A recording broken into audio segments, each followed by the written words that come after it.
And we are live. How's everybody doing tonight? My name is Anthony Brian Logan, and you're watching and/or listening to ABL Live. Thank y'all for joining me tonight. You could be almost anywhere in the world, but you're right here with me, live on the show, and I appreciate y'all for that. We got a whole lot going on all over the internets, all over mainstream media, social media, everywhere, and I don't know where to start. First of all, Kevin McCarthy is out as Speaker of the House. Now, some are celebrating, some are not. I'm in the camp that's not celebrating. We'll talk about that a little bit more a little bit later. Also, Democratic House Rep from Texas, Henry Cuellar. And if I'm tearing his name up, I'm sorry, I apologize. But Henry Cuellar, carjacked at gunpoint in D.C., just 1 mile from the Capitol. We'll talk about that a little bit more a little bit later. Also, Dianne Feinstein, Senator Dianne Feinstein, passed away at 90 years old, still in office, and has been replaced by a resident of Maryland. Now, how does a California senator get replaced by a Maryland resident? We'll talk about that a little bit more a little bit later. Also, we have a New York City activist who got, how can I say, deleted. And I say that, I'm not trying to make fun, but he's no longer with us after a run-in in New York City, in the hood, 4 o'clock in the morning. We'll talk about that a little bit more a little bit later. Also, Jamal Bowman and his team came out with an explanation or some talking points regarding the whole fire alarm kerfuffle. We'll talk about all that and much more on tonight's episode of ABL Live. And thank y'all again for being here. I appreciate you guys. You guys are the best audience anywhere on these internets. If you like what you're hearing so far, please give the video a thumbs up, like the video, share the video, do all that good stuff. That'll help me out tremendously. We got a lot going on tonight. I got a lot of videos I've not shown y'all. A lot of things we got to get into.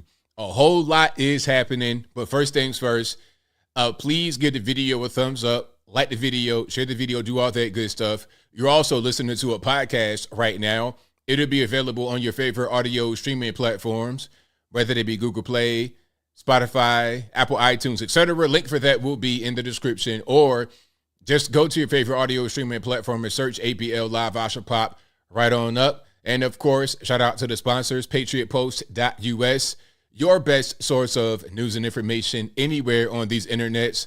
Link for them will be in the box, or just go to your browser of choice and type in patriotpost.us. Tell them ABL sent you. Also go to ablmerch.com.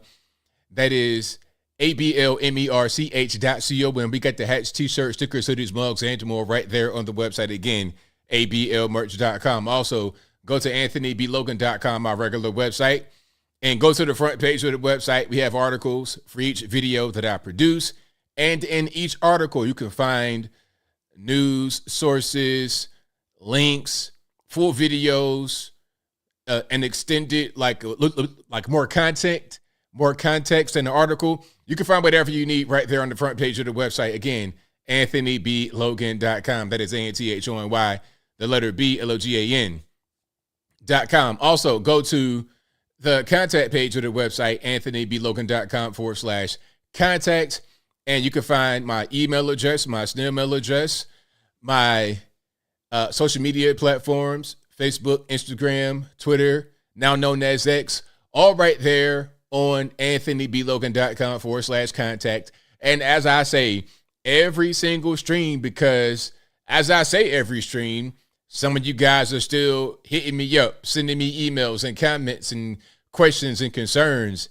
Hey, ABL, you posted a video and I replied.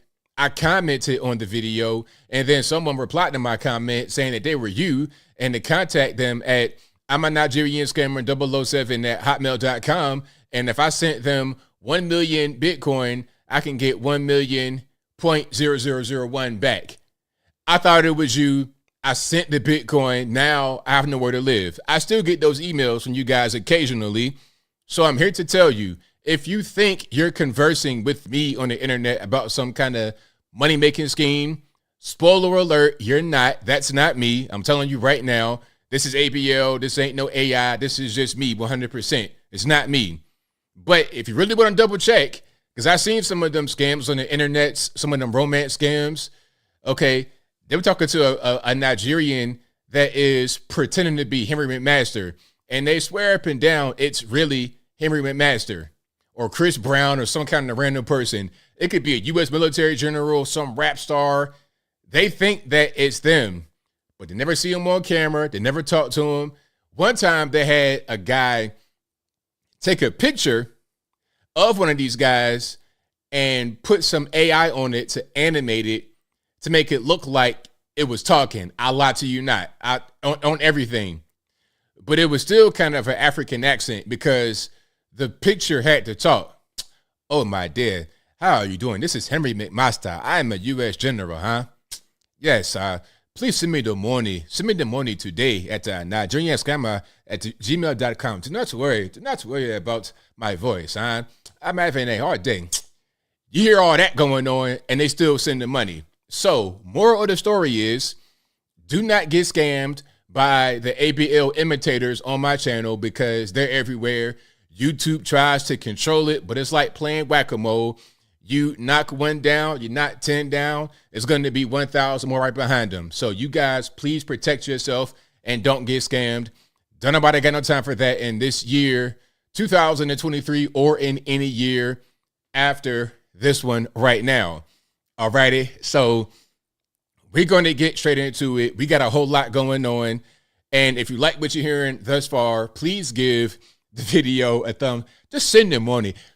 Please give the video a thumbs up, like the video, share the video, do all that good stuff.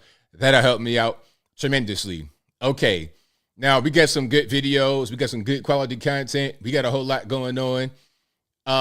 And there's so much. We got to get into, we're going to get into a lot. We're going to get into quite a bit. Some really interesting videos I have for you guys. Oh, did you guys hear the test today? So there was a test, and I'm gonna play it right quick. So, warning: this is not your phone going off, and I'm not gonna play too much because if you got dogs, your dogs might start tripping. Earlier today, there was a test of the emergency, I guess, alert system, and all of our phones at the same time went off. Now, did yours go off? And for me, at least I thought I had all my phones off of that setting. First of all, I got two phones here, and I have an Apple Watch. So all of my stuff, my Apple Watch went off, my phones went off, everything. I think my TV, everything went off. But everything is set to, first of all, my phones are on silent. My phones do not ring. Maybe they'll vibrate when I get a notification or a phone call or a text message, but they don't ring at all. And Amber Alerts, I turn those off. Well, I'm not going to say I turn them off. I'm not that bad of a person. Okay, but I don't have the jarring sound. I don't have the jarring sound when I get an Amber Alert. I just get a notification on my phone. But this bypassed all that. It bypassed all that, and it was bring, bring, bring. All of that was going on. It was a mess. It was a whole big mess. Now, this is what everybody heard, and shout out to your dogs and RIP headphone users. Nope, there you go. Okay, thanks everybody. I'm just kidding. So you hear that noise? Everybody heard that noise all at once, and I thought that I wouldn't hear it because I had all my stuff turned off, but it penetrated right through my little barriers I had going on to stop all that from happening. Amber Alerts and emergency broadcast system. Okay, it's a tornado, but must it really be that important to scare me to death? I mean, I'd rather hear the little train sound and duck from the tornado, get into a bunker, rather than the sound going off and my heart skip about 5 beats. Don't nobody got time for the scary alerts on your phone. But since I was expecting it, it wasn't really a bad thing. And it hit a little bit early. You're right about that, Sheree. It was supposed to hit at 2:20 Eastern, but it hit at 2:18 Eastern. So that's what happened. But yeah, that was pretty interesting. I mean, I don't know what the purpose of making it be this real big thing where they had to announce it. Oh, but something else happened at the same time that I almost forgot about. They were testing a similar system in Russia at the same time. At the very same time, Russia was testing their system. Now, I don't know if this was coordinated, some kind of coincidence. What are the chances that Russia would test their system right at the same time we test ours? What are the odds of that happening? Was it a coincidence? Was it designed that way? And who designed it that way? Was it Russia copying us? Was it us copying them? Was it us working together in tandem? I have no idea.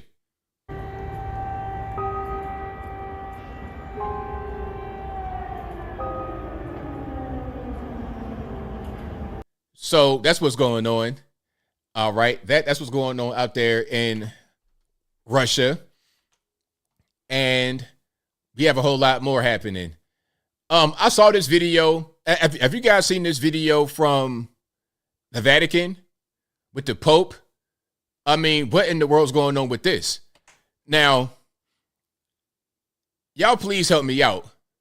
What's going on here? I'm going to put it on the screen for you guys right quick. And before I play it, I'm going to give you a quick preview. But I read that the Pope sent the scathing letter to the U.S. and other Western nations due to the Western lifestyles. Matter of fact, hold on. Before I play that, which is crazy, I got to play it for you guys. But there was a letter that he wrote. Yeah, here we go. Matter of fact, this was today. This was today. All right, check this out. Now, Pope Francis lambasts climate change skeptics and irresponsible Western lifestyles. This was written today, Wednesday, October the 4th, 2023. Now, you're talking about irresponsible lifestyles. I mean, that's rich coming from the Vatican, where up until recently, the age of consent was 12 years old. I can't say that, can I? I can't talk about that part. I can't talk about that. All right. And then not only is that going on in the recent past, you have this happening just recently. What's going on here? Okay, I'm going to turn the music down because I ain't trying to get a copyright. But can you guys please explain to me what's going on here?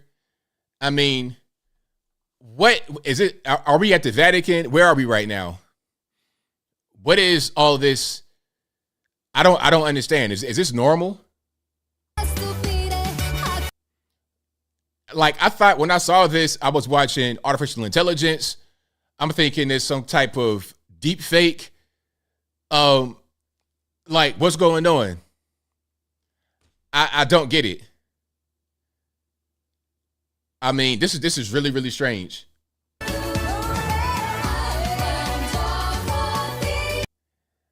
Now, does anybody have any idea what this is for? What's the purpose of this? Who these people are that are dancing and performing? I don't think it's really kind of matches what the Catholic Church should be about. And the Pope looks totally out of place. Pope Francis. All right. They both look totally out of place right there. What is going on? But yeah, that's happening right there with the Pope. So irresponsible Western lifestyles. What's going on here? Like, what's this? I mean, whatever. Shout out to the Pope, though. Shout out to him. I don't really understand exactly what's happening, but that's your people. And let's keep on rocking and rolling here. Now, this one was pretty crazy. This video. So check it out. This whole trans thing is going way too far. Now, I covered this quite a bit because you guys got to understand what's happening. What's happening is that female-only spaces are being eradicated. There's no more female-only space. It's only men who identify as women. That's kind of what's going on right now. Now, a bunch of men took over a Women in Tech career conference because they identify as non-binary. So now it's just men rather than it being a space for women. Now, some may say that a space for women is segregationist. I don't think so. I think that at a certain point, it's okay to have women-only spaces. It's totally fine. It's not a bad thing. And I encourage that. But now you got a bunch of men that are taking over. Let's check it out. Career conference for females in tech was taken over by male attendees. They were there just purely for the career fair. Social media clips filmed at the Grace Hopper, the world's largest gathering of women technologists, show men standing in line to meet with recruiters. This is a space for women in tech. This is one of those few limited resources that isn't for you, it's for us. Some of the male attendees reportedly lied about being non-binary just to get in. But it's interesting that the large majority of the people that actually ended up in the event had name tags with he, him, and have no searchable history of identifying as non-binary. Wait a minute. Wait just 1 minute, sir. Wait a minute. How dare you assume what my gender is? Just because I got a full beard, I'm tall, and I identify as he, him, does not mean that I'm a male. Today, I identify as non-binary. And guess what? Guess what, though? You see, my non-binaryism, it wears off when I'm not in the tech conference that's just for women. So once I clock out of this particular event, once I go back to my hotel room, I'm back to not being non-binary anymore. I'm back to my regular self. And you can't say that I'm wrong for that, because I've seen people, some of these kids in school, we'll talk about school in a minute, because that's my next thing I want to get into. I've seen some of these kids in school who will have different identities throughout the day, and the teacher is responsible for recognizing all their ever-changing identities throughout the day. So I'm not trying to hear it. You can't say, oh, they're not really non-binary. How do you know? I identify as non-binary right now, and by the time lunch get here, I'll feel something different. How about that? Several tech workers defended the men for trying to capitalize on job opportunities not meant for them, saying that the entire concept was wrong. Let's be honest, there is no need for a conference just for women, because if it was the opposite, just for men, then it would be sexist. Just because you are a woman doesn't give you the right to talk to a big firm recruiter. Guys work just as hard and they don't get that chance. I mean, is the world healing or is the world getting crazy? I mean, what's really going on? I don't have any idea. I think that the wokeness of the world is starting to implode upon itself. That's what I think is happening. That's what I think is going on. We're going to go back. You know, they're worried about the Handmaid's Tale and stuff like that. You need to be worried about some things like that going on for real.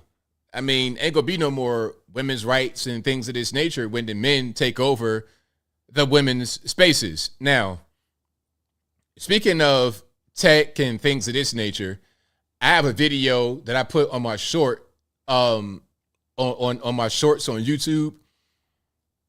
This is what's happening right now in American schools versus foreign schools. And I've shown this before. Let's go ahead and, all right. So you see what's happening right here. I got to kind of explain what's going on a little bit. You see, this probably China somewhere. You know, you got my little Chinese homie with an imaginary abacus counting up numbers, and he's doing this long math problem, and he's on his tablet, glasses on already, so you know he's reading a lot. So he's really into it. When I say in the fourth grade, I got a pair of glasses because I was reading so much. So I already know what's going on. Young man's in them books, young man studying, and this little guy right here will be the kind of guy that goes to the tech conference that's meant for women, not because he wants to, you know, get in the way. He don't really care about what you got going on. His whole thing is, look, I'm going to get money and do it the best way possible. So what?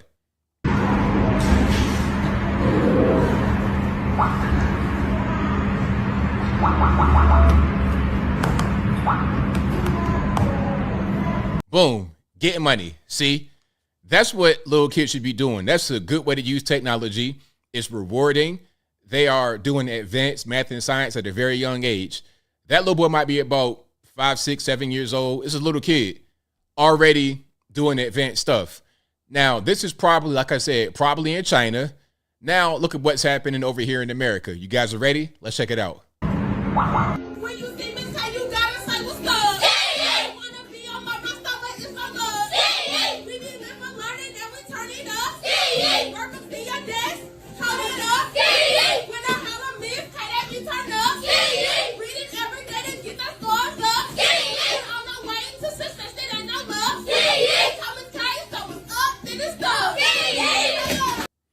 So there's a difference, okay? Now, you got this school, inner city school probably, all black. We got the rap songs. Now, if you are in a more suburban environment, you may not be doing the rap songs, but you're going to have drag queen story time going on. You're going to have some 5-year-old come out from the bathroom as a girl when they went in there as a boy.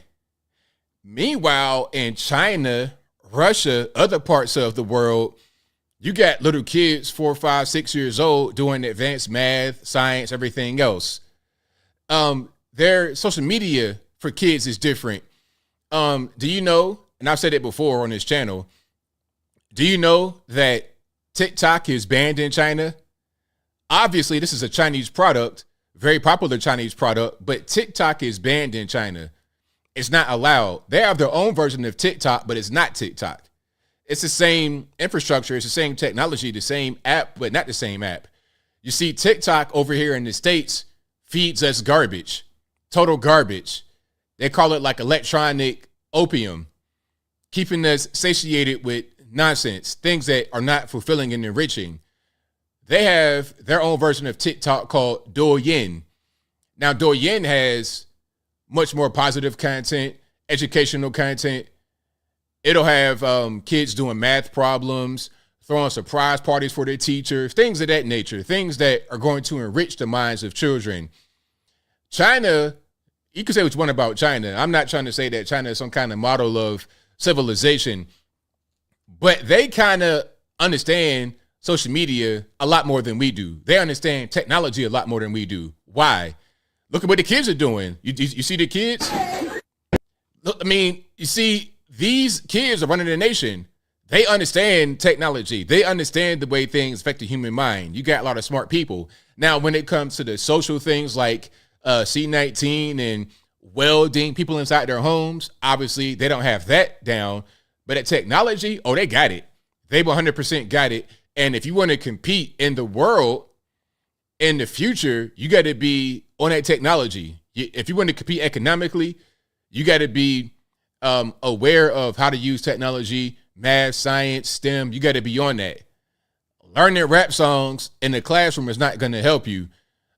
Dressing as a boy when you're really a girl and vice versa at 6 years old is not going to help you. What he's doing right here, that's going to help you. That will help you.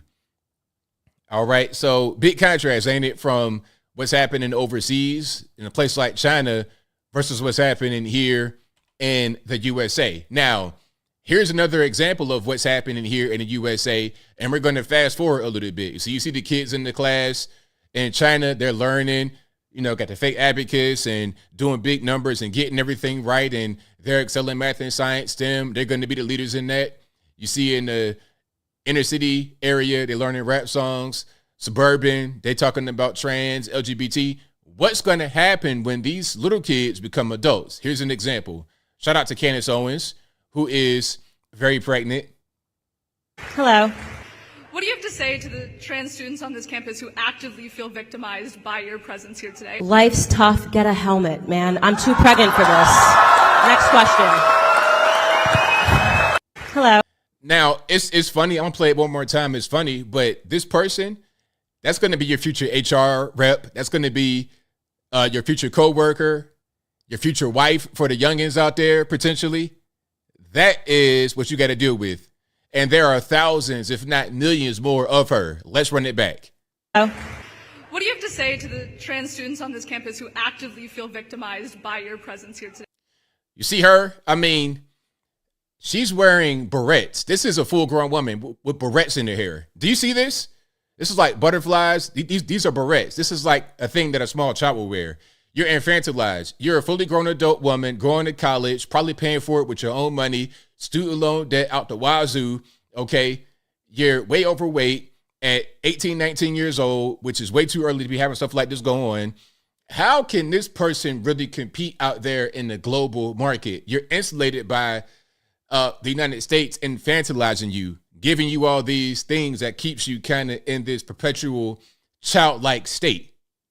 What are you going to do when you run into the world and you have these 18, 19-year-olds who have been in the more adult state than you for the past 5 to 6 years? what are you going to do? You're toast. Life's tough. Get a helmet, man. I'm too pregnant for this. Next question. And then look at the face. Hold on, let's see if I can see it. I mean, look at it's just like nothing there. What you going to do with that? This is a product of K through 12 education. Okay, so when you are in kindergarten and you're learning about transgenderism and all kind of weird stuff, when you learn about LGBT when it's not even appropriate, it shouldn't really be appropriate at all. But you're learning about the dinosaurs, and all of a sudden they're talking about, well, some of the dinosaurs could have been gay. It's like, really? We're learning about animals. We're talking about LGBT at that point. We're learning about fossils, and somehow the LGBT movement fits into fossil study. What are we talking about exactly? See, that kind of nonsense, we can look at it and say that it's crazy, but look at the fruit that kind of education, look at what it produces. You see what's going on? Now, I have another video for you guys. The effects of C-19, the scamdemic, planned pandemic, the effects on kids. So not only do we have the indoctrination going on, rap songs, drag queen story time, ridiculous nonsense, we also have, we've lost a lot of time. We've lost quite a bit of time because of the scamdemic, kids not going to school. Now, shout out to my brother, Brandon Tatum, for reposting this video right here. His caption reads, a 7th grade teacher claims most of his students are on a 4th grade level due to the pandemic. We knew this, and we are only starting to see the beginning of the damage that has been done to our children. What are we going to do about it? So this guy, okay, he's going to be a little bit zesty with his language. Not like it's cursing, but it's going to be a little feminine. But what he's saying is 100% correct, regardless of how he's saying it. So let's focus on what needs to be focused on. And RP headphone users, go ahead and roll it. No, y'all, can we talk about it? Can we please talk about it? Let's take a moment to discuss. Let's take a moment to debrief. Let's take a moment to unpack. So I'm not really understanding why they're not telling y'all. Like, we all know that the world is behind, like, globally, like, because of the pandemic and stuff. But I don't understand why they're not stressing to y'all how bad it is. Like, I'm not even trying to be funny, but these kids are... I'm going to just say this.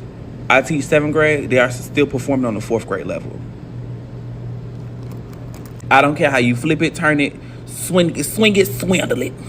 They still performing on the 4th grade level. Ain't nobody talking about how they just keep moving, passing them on. They just keep passing them on, passing them on, passing them on, passing them on, passing them on, passing them on. I can put as many zeros in this grade book as I want to. They're going to move that child to the 8th grade next year. Ain't nobody talking about that.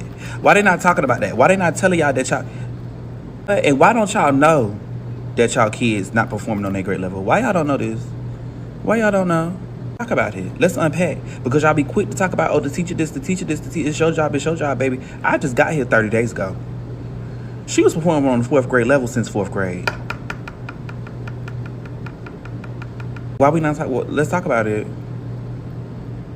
You the teacher. You supposed to be, again, she's been on the 4th grade level since the 4th grade. We in 7th grade now. So you let this child go 3 years and you never knew that your child was still in the 4th grade, ain't never left the...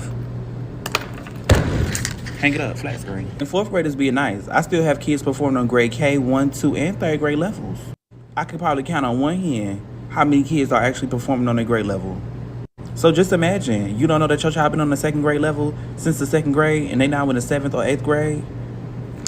Are you joking right now? And these are future leaders, our future doctors, our future nurses, our future... Please. No, y'all... So you see what's going on. So...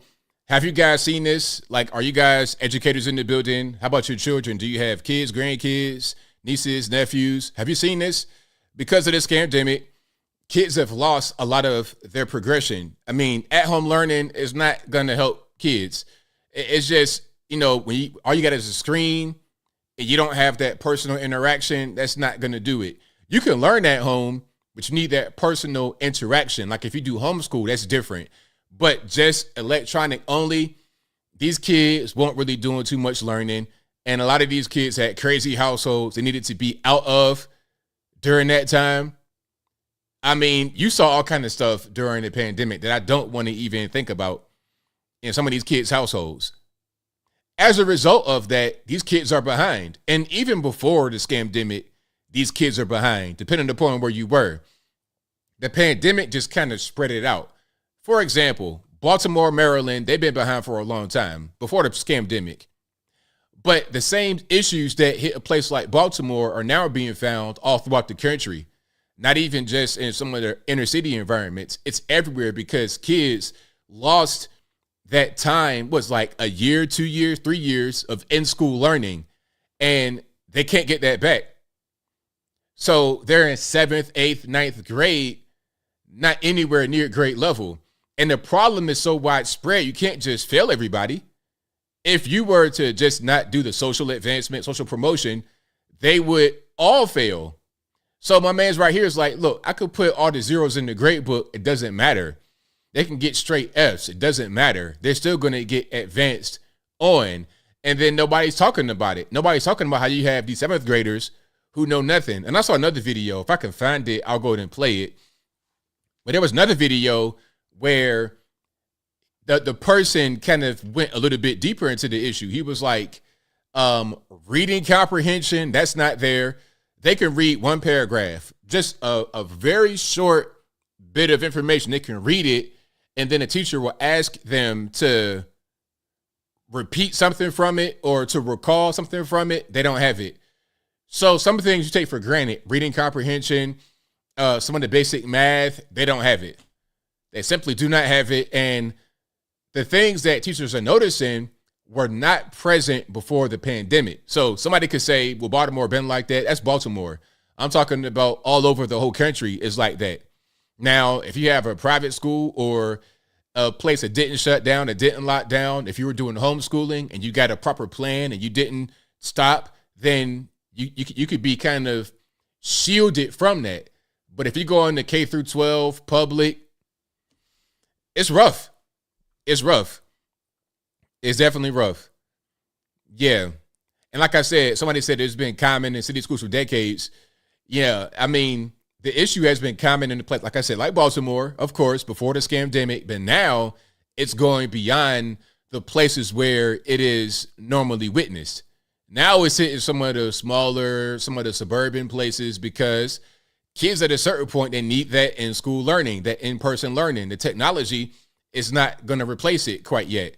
It's not going to replace it. So it's like, what do? You know, and you got the phones and the tablets, but it's not the proper amount of education that's going with it. I played the video earlier of the young Chinese boy on his tablet, but it's educational. You see, you can use technology in a proper way. If it's just entertainment only and no educational value, then of course, that's all they're going to get from it is that. But if the technology is educational only and to interact with it is only for the purpose of learning, then you could use it in a good way. But if you could go in there and play video games and mindless stuff, TikTok, social media, they're not going to learn anything. All they're going to do is just learn how to be addicted to the device for their entertainment and to satiate themselves. But I'm getting way too deep, so I digress. If you like what you're hearing so far, please give the video a thumbs up, like the video, share the video, do all that good stuff. That'll help me out tremendously. All right, so we got a lot more videos that I want to get into, a lot more topics I want to discuss. So let me keep on rocking and rolling. And I'm reading some of the comments in here. But, you know, I think what's going on now, I think the way forward is going to be for a lot of homeschool. And again, I don't just mean having your child at school doing at home, remote learning. I'm talking about having parents teach their children in the home and having these parents go to other parents' house, network with them, and have homeschool like clubs, I suppose you would say. I met a young man a few years ago at a speaking engagement, and he was 16 years old. He was homeschooled, and I was asking him about it. I was curious. I was like, "So, what is your day like? What do you do?" Because the stereotype was if you're homeschooled, you're not going to be social. You're going to be in the house all day. He was like, "Nah," because okay, I go different places. I have different houses I go to. There's other kids involved with my homeschool network. I play sports. I'm in the sports league. I have hobbies. I go ice skating. He was talking about everything that he was doing. His life and his daily schedule sounded a lot more full than your average K through 12 public school student. So that's going to be the way of the future. If you can afford private, if you have the ability to do homeschool, that's going to be the way forward. K through 12, it's becoming a cesspool. It depending upon where you live. But really, as we've seen over the past few weeks, it's kind of hard to escape it. Oklahoma City got a whole drag queen as a principal. Okay, Wyoming, the U of Wyoming had this whole big 6'3", 200 and something pound man trying to be on a sorority. And then it became a legal battle with the sorors and the sorority parent, the organization. So you can't really escape it. You can't just say inner city when you got things happening in Wyoming. I mean, Wyoming, you can't really get further from people than Wyoming in the lower 48, but yet it's happening right there. So what are you going to do? You're not in New York City. You're not in Los Angeles. You're in Cheyenne, Wyoming, or somewhere in the mountain, not even Cheyenne, some remote place with like 10,000 people, and you still got the nonsense going on. So again, homeschool, private, that's going to be your escape hatch, in my humble opinion. And even some of the religious schools, some of the Christian schools, we saw the drag queen service at church. So it's going to be hard. But I think if you're able to find a place that's really that'll really allow you to flourish, then you gotta hang on to it. You must hang on to it. All right. But if you like what you're hearing so far, please give the video a thumbs up, like the video, share the video, do all that good stuff. That'll help me out tremendously. So where do I want to go next? And I won't go to Kevin McCarthy quite yet. I'm gonna get to that in just 1 minute. I have a couple more videos I want to show. Now I think I'm gonna talk about Jamal Bowman. So Jamal Bowman, did you guys see his explanation? Did you guys see what? Okay, let's get into Jamal Bowman right quick because this was crazy. This is totally crazy. Now the reason why, as I've said before, the reason why I keep bringing up Jamal Bowman is because what he did could be a federal crime. Obstructing official proceedings. This is what a lot of your January 6ers are locked up for right now. Okay, because they were trying to, push forward with the election or whatever, and then they said they were trying to stop it. So they're in jail and/or prison for that. So if they're in jail or prison for that, and the same crime is a thing that Bowman is accused of doing, if there's an investigation and they found that he did it, then he should be in prison as well, or they should all be freed from the penitentiary or jail or wherever they are. It can't be one rule for you and one rule for them. Either we have one rule for all or no rule at all. That should be the way it goes, right? Maybe it's just me. But again, if he did what they say he did and they found out, well, he did do it. He did pull the fire alarm. We got to prove that he did it because he was trying to disrupt the proceedings, which is pretty obvious to me. But check it out. The door switch. That's crazy. Talking about some, I thought the fire alarm would pop the door open. It's like, my man, really? You thought pulling the fire alarm would do some kind of Batman, Bruce Wayne, lair, bookcase reveal? Is that what you thought? I mean, what kind of moron? If you thought that, then you shouldn't be in Congress. No way. You Fetterman status at this particular point in time. But anyway, so check it out. Bowman condemns use of Nazi and talking points put out by his office. Now, here's what happened. After the whole fire alarm kerfuffle, his office released talking points to give to his colleagues. So then if they were to be asked certain questions by the media, they could reference those talking points and then say that.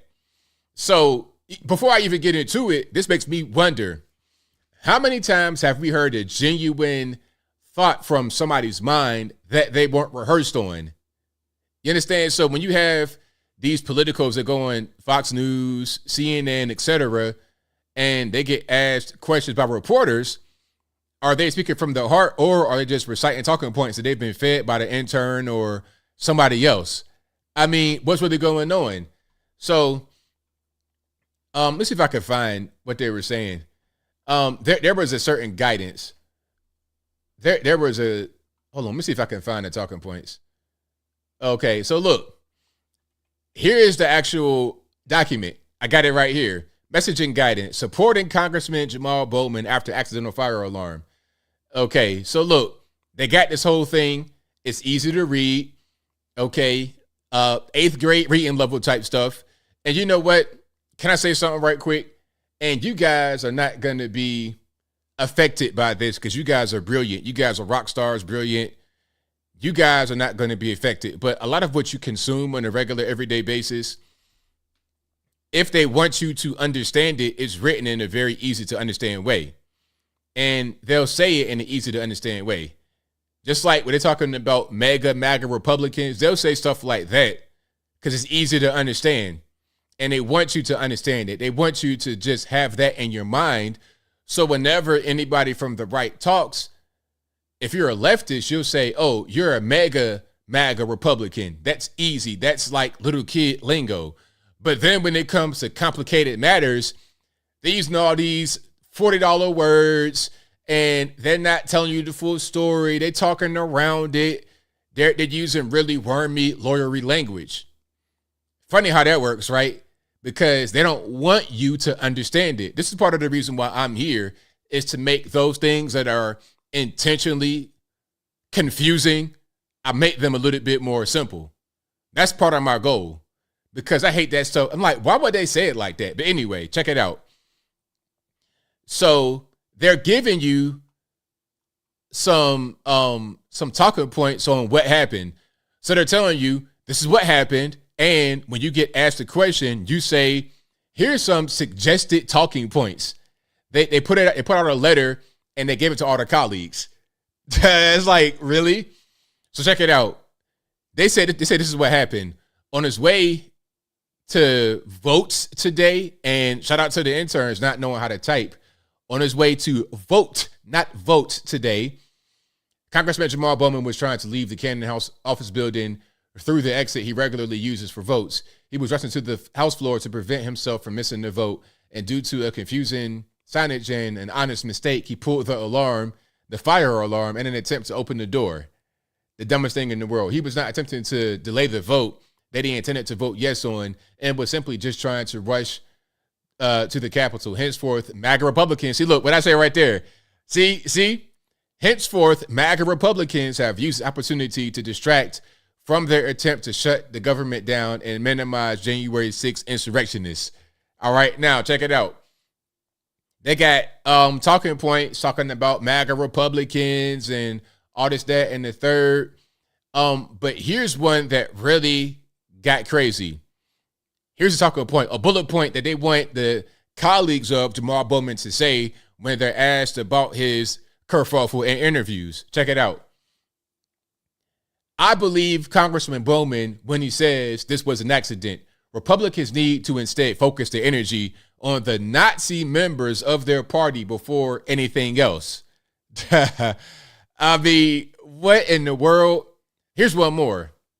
I know that we're focused on preventing a government shutdown and working toward ensuring everyone has childcare, food on the table, and the ability to thrive. All right. This is from Jamal Bowman's office, the interns or whatever they got in there. They prepared this to the colleagues so they have ammunition from when they're asked questions. So again, when you hear somebody on television, a politician talking, what are you really hearing? Are you hearing their own words from their heart? It's going to help you, or are they just reading from some interns that told them what to say? This is what Joe Biden does. Now, you would expect Joe Biden to do it, right? This guy got half a brain working at best. Okay, that thing, if it was an engine, it'd be on his last leg. You got sludge, the oil ain't been changed, the engine is knocking, the cylinders ain't firing. It's a whole big mess, right? That thing's on his last leg. But Jamal Bowman's like 40-something years old, not even really that old, kind of spry, athletic, and still needs talking points fed to him, as do his colleagues. But Jamal Bowman denounced some of the talking points. The whole thing about Nazi, he denounced that. But let's get back to what he did. Let's get back to what he did here. Now, this is House Rep Marjorie Taylor Greene, and she's going to show you the whole situation. Hi everyone, we're at the infamous door where Jamal Bowman claims he had to pull a fire alarm to get out. Now these doors are open on weekdays. Now, this was where he was. Now, the only thing that's missing is that there was a sign right here. You see where her hand is pointing? Right on the doors. And obviously, these doors you push open. Obviously, you see the little button right there that goes across the entire door. You push the door open. But there was a sign right here that says, emergency only, push, open, alarm's going to sound, and it'll unlock after 30 seconds. The sign was right there, right where you push the door open. The sign said, push the door open. So why would you pull the fire alarm? I was told that push and pull are different things when I was a little boy. You push forward, you pull back. You cannot pull these doors back. There's no handle to do that. You push them forward. I guess you could pull the door back if you just take your fingertips and grab onto the push handle and pull it, but why would you do that? And why would you pull the actual fire alarm? It didn't say pull the fire alarm to pop the door open like it's Batman's lair behind the false bookcase. But anyway, let's watch this. Every member of Congress knows that. And of course, he was a principal. They're doing fire drills. If you are a middle school principal, you know what a fire alarm does more than most, because most people who are grown adults do not conduct fire drills. You might have been in a fire drill in your building if you work in a place like that, but you're not going to be the conductor of it. But he would have been. He's a principal. He would be behind setting up fire drills. You know what a fire alarm is. Everybody knows what a fire alarm is, especially him. Never have I ever in my life heard of pulling the fire alarm to pop a door open. And before you get back to her in a minute. More context. Democrats have been trying to delay the vote all that day. Bowman himself gave a long speech, kind of filibustering. Democrats were trying to delay the vote that entire day. And then they end the day with Bowman pulling the fire alarm, which delayed the vote by 1 hour. They had to evacuate the building. It was a whole big mess. Everybody that works here knows that. But on Saturdays and Sundays, they are locked, and only certain doors are open on Saturdays and Sundays. Now, come on over here. This right here is a fire alarm. Nowhere does it say, pull the fire alarm to open the exit door. Doesn't say that, and I think ex-middle school principals know better. He knew that for 100% certain, but again, he thinks that you guys are dumb, and you're not going to understand that very simple fact that pulling a fire alarm does not open the door. Pulling a fire alarm sounds the fire alarm. And a middle school principal formerly would know that more than anybody. Let me show you how we go when we need to go vote. I know this because my office is in here in Keenan Building. So if he was in a big rush to go vote, then why do all this jazz with the fire alarm and whatnot? She's going to show you just how easy it is to get from point A to point B to go vote. It's not that difficult. It's not that far. It's not, it's not like if you don't go that way through that door, then you got to go on a half-hour hike to get to your destination. It's not what's going on. Come on, go this way. So we got a very short walk. She's going to show you this in full, in real time. Bowman should be charged. Obstruction of official proceedings. Oh, look, there's stairs. Oh, the building is beautiful. Absolutely. If you've not gone to D.C. and been to the buildings that are open to the public, please do so. They're beautiful buildings. The White House inside is beautiful. By the way, we had to use the stairs to evacuate the Cannon building after Jamal Bowman pulled the fire alarm. Smithsonian, all the museums, they're beautiful. They really are. The monuments, you got to see them in person if you've not gone. Now, here's where you have an option. As members of Congress, we can continue to go down the stairs this way, and you can go in the basement, and we can walk in the tunnel that goes under the road to the Capitol. We do that all the time, especially if the weather's bad. Or you can come around this way. I need those floors in my house. See where that says exit? It exits out on New Jersey. This one is open all the time. Not just some of the time, all the time. So let's explain very clearly again. Jamal Bowman didn't pull the fire alarm to try to get out of the building because he had to rush to go vote. I know that for a fact because I also work in the Cannon office building, and I watched Catherine Clark, the Democrat whip, make a motion to adjourn, and then within minutes, Jamal Bowman pulled a fire alarm, and he knew he was pulling a fire alarm because he's a former middle school principal. And then he ran out of the building and didn't tell anybody he did that. And this building was evacuated for over an hour, and Congress had to hold the vote open. That's usually only 15 minutes on the first vote. They held it open for over an hour as well. There's some serious problems for Jamal Bowman, and he needs to be prosecuted for violating the same federal law that they are prosecuting January 6th defendants and President Trump. There you have it. Very well said from Miss Marjorie Taylor Greene. Very, very well said. Now, somebody said they're going to the White House to score some of the Hunter Biden cocaine. I'll tell you what, if you go to the White House, here's a pro tip. If you bring some cocaine to the White House, you are going straight to the penitentiary instantly, because there's checkpoints. They're going to find that. They got dogs. Listen, you go anywhere near the White House with cocaine, you're going straight up the river. The only way that cocaine got in there is if you have a high-level person that brought it. Normies, there's no normies from the street, regular civilians like you and I, going to the White House with cocaine and getting away with it. It is impossible. It will never happen. Okay? So I'm not saying Hunter Biden brought the cocaine. I'm just saying that it could have been him. But now, knowing what I know about DC and kind of thinking about it a little bit, it could have been anybody on the Hill. Elected official. It was not one of us, regular civilians. It most certainly was not. You would not get no cocaine anywhere near the White House. You would get sent straight to the penitentiary, Big Rocks, Little Rocks, ASAP. Don't even do it. Don't do it to yourself. You know, you see that on camera. Oh, somebody got away with it. Man, please.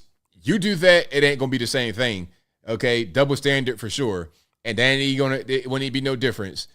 Okay? Just like you got Jamal Bowman pulling the fire alarm trying to disrupt the proceeding, and there's not really a call to get them locked up, but January 6ers are locked up for that exact same thing. Some say that it's not really a big deal. I shouldn't harp on it. Well, if it's not a big deal, then it shouldn't be a federal law. And it shouldn't be a federal law that people are in jail for and have been in jail for years over it.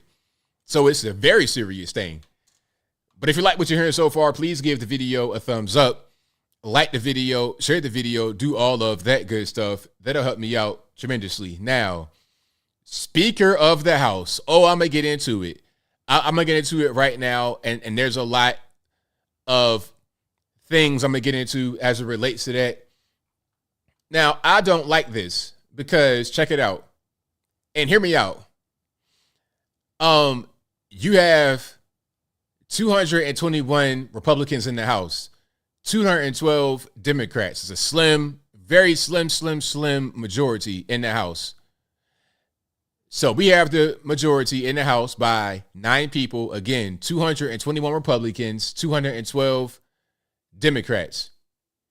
We do not have the Senate or the White House. And we know how bills become laws, right? The House passes a bill. The Senate gets it. They pass it. It goes to the White House. He signs off. Now we got a law.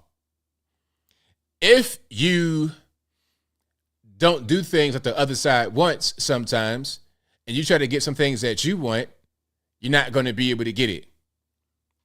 If you try to put forward a bill that the Senate you know is going to kill and that Joe Biden is not going to sign off on, what's the point in doing it? If we have the complete majority, House, Senate, White House, then it's on a cracking. If all you have is the House and the slim majority, what can a Kevin McCarthy do? Now, here's something else. We got McCarthy out, right? Okay, cool. Again, only 8 people voted for that. The other 212 Republicans did not do it.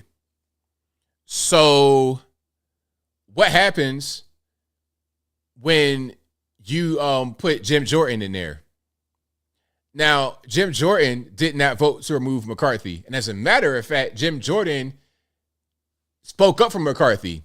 He spoke highly of McCarthy. I got to see if I can find that, because I was seeing that people say, oh, it should be Jim Jordan. And matter of fact, before I get to Jim Jordan and who else could be the potential Speaker of the House, some say that it could be Trump. It's like, man, come on. Trump's trying to be the president. Why would he try to be the Speaker of the House?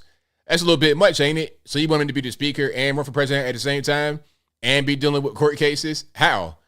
Where's the time? It doesn't make any sense. It makes no sense at all. So, back to those who could be the Speaker. You got Jim Jordan, Byron Donalds, Steve Scalise. They all voted to keep Kevin McCarthy. All of them. All 3. If you voted to keep Kevin McCarthy, you spoke up for him, then why would you come in and do anything differently than he did? How could you accomplish more than him with, again, a slim majority in the House, no Senate, and no White House? How? We're talking about Ukraine funding. Now, again, you got to go to the Senate. If like, let's say there's a bill, right? And we want something in this bill. The Senate says we got to have Ukraine funding. We say, no, we're not going to have it. How are we really going to get from point A to point B if we don't have that? It's going to be difficult.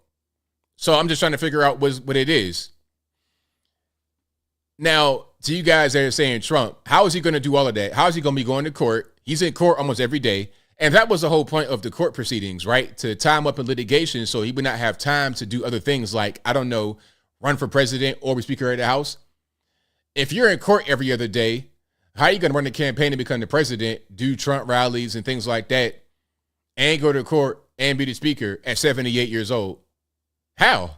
And, well, not run any businesses anymore, but still, you're still who you are. How are you going to do all this?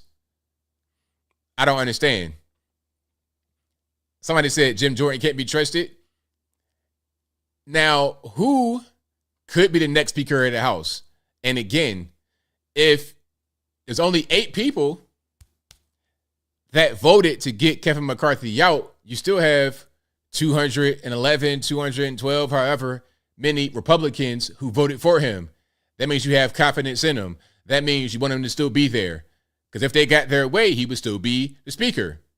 So if you voted for McCarthy, why would you come in and do anything different or better? If you had confidence in him, that means that he was doing a good job. He was the right guy for the position. So why would you come in and do something different? I don't understand. I just don't really, my brain is not putting those 2 and 2 together and getting 4. Okay? And again, people say like Jim Jordan, but Jim Jordan voted for McCarthy. That's like, if I vote for Joe Biden and then you say I'd be a good pick to be a Republican candidate, it's like, well, I voted for Joe Biden just now. I thought he did a good job more than the other guy. All right, and then, but I'm gonna kind of move forward here. I'm kind of repeating myself a little bit. So there's a few things from this. They're talking about the office. So there was one issue with the office that got vacated because there's a speaker in there right now temporarily, and this speaker vacated Nancy Pelosi's office because they said this office was she had it before she became the speaker, not before she became the speaker, but she had the office before McCarthy took over, and McCarthy did not vacate her from the office. But here's the thing about that. Here's what I read about this. I'm going to put it on the screen right here. I'm going to put it on the screen so you guys can understand what I'm talking about, get a little context. So here's the caption from Matt Couch, right? Update. Picture tonight outside of former Speaker Pelosi's office. Her staff is actually moving her out of the Speaker's office. She refused to vacate as demanded by temporary Speaker. I can't stop laughing. Hashtag no squatters. Now, this office is not the Speaker's office. This office is an office that is controlled by the Speaker, but the previous Speaker is allowed to be there by courtesy of the current Speaker. It's a tradition in D.C. because Pelosi also did that for Dennis Hastert, or it might have been John Boehner, the Republican Speaker. This is something that is bipartisan. This is like D.C. stuff going on. This is not anything that we should know about because it doesn't really matter. It's about their internal pleasantries. It's not anything to really be making a big deal of. It's not an accomplishment. It's nothing. But of course, people want to make accomplishment. They want to put it on social media, make it be a big thing, but it's not really a big thing at all. At all. Now, she was in that office because that's not the Speaker's office. It is an office controlled by the Speaker, but it's not the Speaker's office. It's a courtesy extended to the former Speaker. It's a courtesy for them that goes on in D.C. It's some internal D.C. stuff, not really meant for public consumption. That's D.C. It's like that out there. But see, we see these things and don't understand what's going on, and we put our own mind on it and make it be one thing when it's really not that. It's not even really like that. What he did with the office was just for show. It had no relevance to anything that mattered at all. None whatsoever. But I'm going to keep on going here because there's a whole lot I want to get into. And if you like what you're hearing so far, please give the video a thumbs up. Like the video, share the video, do all that good stuff. That'll help me out tremendously. So, Kevin McCarthy is out, and there's a few candidates who can become the Speaker. And be clear, all 8 of those who voted to get McCarthy out on our side, on it or on the GOP side, they joined all Democrats got behind Hakeem Jeffries, the House Minority Leader. They all got behind him and voted to get McCarthy out because their thought process was, we're not going to help you stay in office. We're not going to resolve your GOP Civil War dispute. And they all had the same message. They were unified in their message. But were we? I can't really tell. Well, we were, aside from just a handful of people in the GOP. All right. Now, here's something else. You know, the Speaker, that's third line of succession. It's a very important role. So if there's no more Joe Biden, then you have Kamala Harris. If she cannot go forward for whatever the reason may be, Speaker of the House takes over as president. That was Kevin McCarthy, but now who is it going to be? Who knows? Now, people are saying that you have 8 heroes, but why are they heroes? Like, where do we go from here? What's the plan? What's the plan? If you do something like, if you oust the Speaker of the House, and remember, the last time a Speaker was ousted was 1910. And I think that ousting was the Speaker putting himself up for removal from office. He pretty much quit from what I read. In 1876, a guy died in office from consumption. Tuberculosis, basically. So this is not a thing that ever happens. It's a pretty historic thing. So you would think that there'd be a plan. What's the plan? People say, oh, he's fighting for us. How's he fighting? Doing what, though? Show me what Matt Gaetz has accomplished in his career on Washington, D.C., on Capitol Hill. What has he done? Show me the Matt Gaetz bill. What has he actually accomplished aside from removing the GOP House Speaker? I'm not the biggest Kevin McCarthy fan in the world, but you're not going to get a guy in there that'll be any better. nobody from the 8 who voted to remove him have announced their candidacy to become the speaker. So why would anybody who voted for Kevin McCarthy do any better? I don't understand. It's weird. All right, hold on. I'm reading some of the comments here. Trump going to be the speaker? I mean, to ask Trump to be the speaker is ridiculous because he got too much going on. He don't have time. Every time I see Trump is in court, how is he going to be the speaker of the House and run for president and go to court every day? It makes no sense. So Bayou Goat Guy says, sometimes you have to flip over the cart to force change. It's the time with the flex. But what is the change? What is the plan? What are we going to do going forward? I've not heard anybody really explain that. Maybe I'm not reading the comments appropriately enough. But what's the plan? That's what I want to know.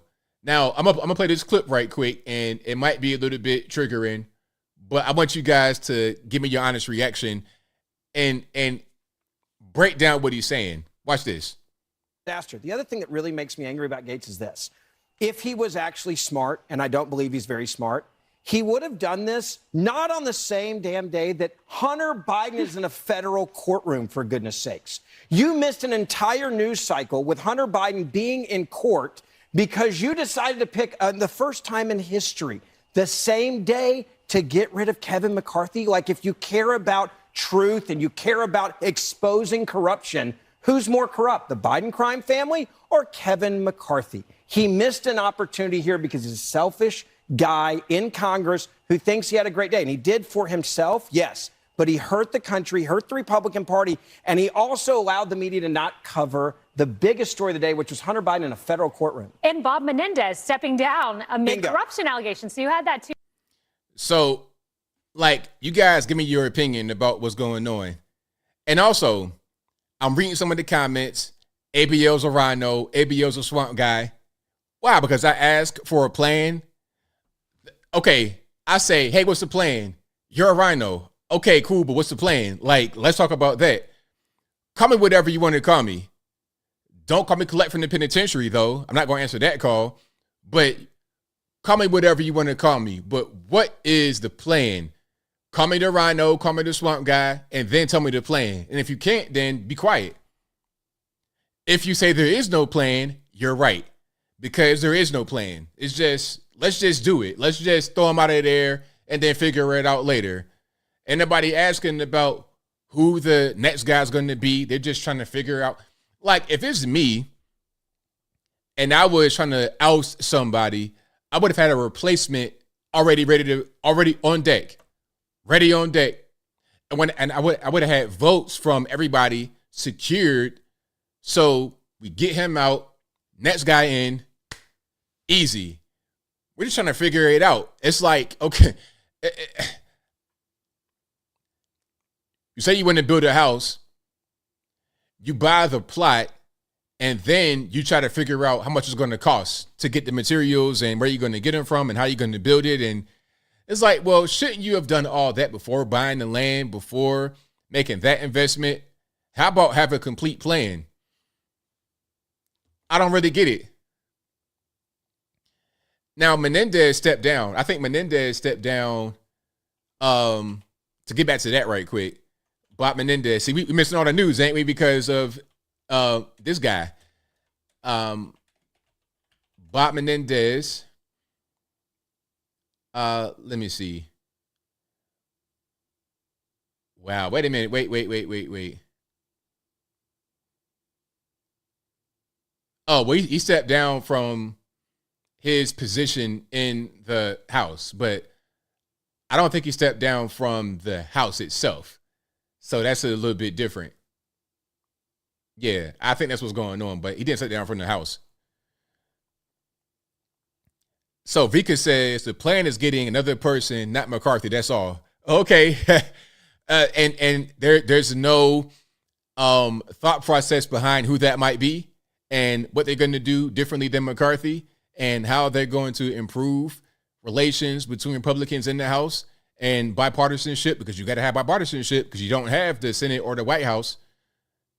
Let's just get somebody else. So it could be It could be the janitor. It could be the guy that clean your fish tank, whoever. Just get somebody other than McCarthy. No thought process about it might being the worst person to have. No thinking about how this is going to affect us in 2024. Democrats, what are they going to do? Oh, these guys can't govern. They're dumb. They're slow. McCarthy was a good guy. Or they ain't going to say that. They're going to say that Matt Gaetz is a moron. And it's just too simple, man. It's just too easy for them to campaign on that. And this is what I'm talking about, because normies will eat it up. Normies eat up the whole MAGA Republican thing. They eat it up. This is a layup for them. We're kind of like campaigning for them. I just don't understand. It's so weird. All right, now, here's what Trump said about the whole kerfuffle. Let's check it out. Who should be speaker? Who should be speaker? Who should be speaker, Mr. President? A lot of people have been calling me about speaker. All I can say is we'll do whatever's best for the country and for the Republican Party. Would you take a job? Great people. Marjorie Taylor. We have some great people. Would you take a job? A lot of people have asked me about it. I'm focused. You know, we're leading. I don't know you. I'm sure you don't read too much in the papers, but we're leading by like 50 points. So people are saying that Trump's interested, but I'm not quite sure I heard that right there. I don't think he really answered the question necessarily. And he's saying, well, look, I'm leading by 50 points, so I'm focused on that. Like, if Trump was a president already and is running again and is leading in the polls by 50 points, he's a shoo-in to get the nomination. Why would he try to be the speaker? I don't understand. You got court action going on. He's in court right here talking, like right outside the court talking, New York City, talking in court. How's he going to be going to court every day, run for president, and at the same time Speaker of the House? For president, you know, my focus is totally on that. If I can help them during the process, I would do it. But we have some great people in the Republican Party that could do a great job as Speaker. Well, what about Marjorie you? Taylor Greene called for you to be Speaker yesterday. Did you accept? Yeah, I think she's a wonderful woman, Marjorie. A lot of other people are calling for that too. I'll do. He's not really answering the question, is he? People are saying that he wanted to do it. I'm not quite sure I hear that. I'm not hearing him deny it, but he's not saying, yeah, I want to do that. Whatever it is to help, but my total focus is being president and, quite honestly, making America great again, because we are living in a country in decline. This is a country that's failing badly. We're not respected in the world. Interest rates are through the roof. Taxes are through the roof. Inflation is horrible. What it's done to us, it's eating us alive. Energy is now over $5. I was at $1.87. It's over $5. What's happened to our country with Afghanistan, that horrible removal, the most embarrassing moment, I think, in our country's history. So I'm running for president. I'm up by 40 and 50 points and more in some cases. But whatever I can do to help with regard to Speaker is good. By the way, I'm also leading Biden by a lot. If I wasn't, I wouldn't have trials like this. Thank you very much. So what I heard is that he would help them with the whole situation, but he's running for president and he's up by a lot. If you're up by that many points and the election is next year in just 12 months? This is October now. So remember, the election is in November. So we're talking about 12 months. Well, 13 months, because it'll be November. 13 months from now, a little over 1 year, you have the election and you got to campaign heavy right before the election. How are you going to do all of that and go to court? Now, people are saying they're happy with, people are saying they like what Gaetz did, but I don't see how we go forward. And some said, well, you're not going to broadcast your plan to the, but what? You should at least have a replacement. Like I said, have a guy already in the wings, have the votes. If you're going to do all this and oust somebody, which is unheard of, it never happens. Like I said, the last guy that got ousted was 1910, and he ousted himself. The last guy who even vacated the spot died of consumption in 1876. This is not common. It doesn't happen all the time. You don't just get fired as a Speaker of the House. third in line from becoming the president, to do something that serious, you need to have somebody lined up and have the votes and make sure you're going to be able to get them in there pretty simply. That's all. I'm saying it came off kind of impulsive, no thought process behind it, self-aggrandizing, selfish. I don't like him. I don't like Matt Gaetz, if you can't tell. Some of you guys might like Matt Gaetz, I understand. I don't. I hope whoever becomes a speaker has success.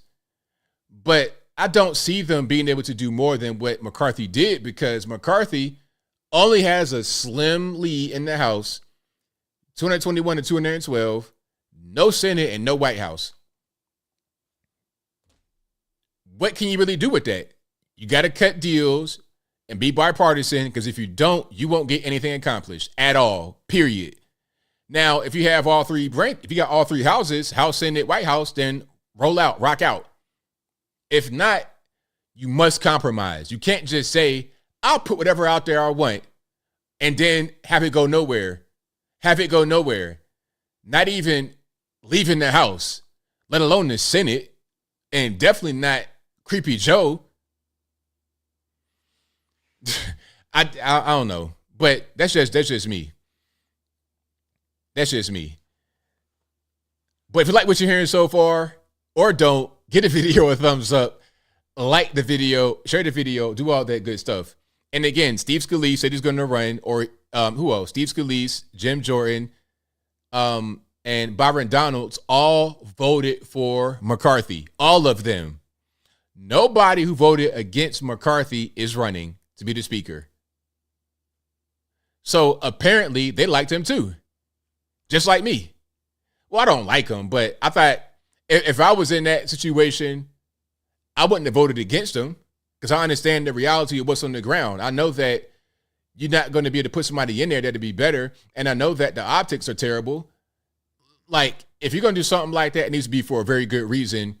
Very good reason. You better have the best speaker ever. And it needs to be a path forward for them to be very successful. Not just, okay, I like this guy, let's put him in there because I like him personally better than Kevin McCarthy. And there's your man, Matt Gaetz, right there. That's him. Okay. Now, one thing about Matt Gaetz, Kevin McCarthy said that Matt Gaetz has an ongoing ethics investigation against him. And that could be part of the reason why he did this. And I don't know anything about any kind of ethics investigation against Matt Gaetz. I don't know all of that. That's what Kevin McCarthy said earlier today. All right. So that's going on. I think this is just a bunch of internal politics and things that we shouldn't really hear about, and the general public are trying to figure out what's going on. It's kind of hard for people who are not in DC to even grasp it, because they got their own little thing. You got politics that we see, and then politics that happen in DC. It's not the same at all. They have their own internal things going on. Like I said, with the whole the office that Nancy Pelosi was in, that's internal politics that are not really relevant to the outside world. All right. High school drama. Yeah. That's a good way to put it. That's definitely a good way to put it, for sure. Who's going to be the homecoming queen, all that kind of stuff. That's yes. All right. But let's keep on going here. We got a few more things to get into. The young man in New York City who wanted to be, how can I say, he wanted to, I guess, be a community activist. He was a poet. One of these guys that'd be against some of the policies that fight crime in New York City, stop and frisk, things of that nature. Before I go there, I'm going to play a clip from your main man, Byron Donalds, because a lot of you guys say that he should be the next speaker. Let's hear from him right quick about his vote to remove McCarthy or not. Let's check it out. on track. Those are the primary two things that need to occur, and we have the next 43 days to figure that out. So my only concern is by taking up time with this process, you're taking away from that. And as you know, because you've lived it firsthand, 43 days may sound like a lot, but it is not when you're talking about the kinds of issues that you want to address, and there are obviously others as well. So let's say that Speaker McCarthy doesn't survive. Your name has been floated as a potential replacement. Would you be interested in being Speaker? Honestly, not going to get into that right now. I'm going to worry about the procedure on the floor. If anything I've seen the last 30, 45 days around here is stuff is fluid moment to moment. My only message for my colleagues is that we need to stand together here in the Republican House. We need to make sure that we're working hard to get the agenda passed and then starting to work with the Senate in order to address the issues that the American people are facing. I don't do the palace intrigue stuff. We'll see what happens down the road. You say you have had some informal conversations. Have you spoken to Matt Gaetz directly? No, we've not talked about this. And for those of you who are asking, this is Byron Donalds. This is obviously before the vote happened. Again, Byron Donalds, House Rep from Florida. Would you like to have a conversation with him? At some point, but, you know, the cat's out of the bag now. So we're going to see this be dispensed with one way or the other on the House floor. And so I think right now it's about, you know, talking to members, seeing where members are, giving members an opportunity, you know, really to process this. You got to understand, members went home Saturday. Some members went home Sunday, like myself. And then by the time you get home, you start looking at your phone and you're saying, oh, wait, he's saying there's going to be a motion. We get back yesterday and then the motion is filed. So members are really trying to think through this in real time while they've been focused on the nation's fiscal issues and our southern border, which is a complete. So again, that was your Florida House Rep Byron Donalds. A lot of you guys say he should be the next Speaker of the House. Again, he did not vote to remove Kevin McCarthy. He voted for McCarthy. So I like Byron Donalds, good guy. But if you vote for the guy that you don't like, if a lot of you guys do not like McCarthy and he voted for him, that tells you a lot, doesn't it? But hey, that's your main man, Byron Donalds. Shout out to him. I like Byron Donalds, though. I do. I like him a lot. He's one of the good guys in Congress. So shout out to him. All right. Now, we got to get to a few more things. We got to get to the whole kerfuffle that happened in New York City. Now, did you guys see my video about that whole situation? So New York City, there was a young man who got deleted. And I'm not trying to be funny when I say that. I'm just trying to not get canceled by the YouTubes. He got stabbed to death in New York City. And the issue, let me see if I can find it. The issue is that he was not using any situational awareness. He thought that, you know, he's cool and nobody would do anything to him and he'd be okay, but he was not okay. He was not okay at all, not in the least bit. Now, I got to find a video. Here we go. Now, it gets a little bit, it's not too violent because you don't really see the stabbing like that. You just see kind of like him getting attacked. So you'll be okay. All right. But I got to show a couple of things first, right? Now, this is him and his girlfriend, you know, the kind of guy you would see in Brooklyn, kind of a hipster, gentrifier type person. That's him.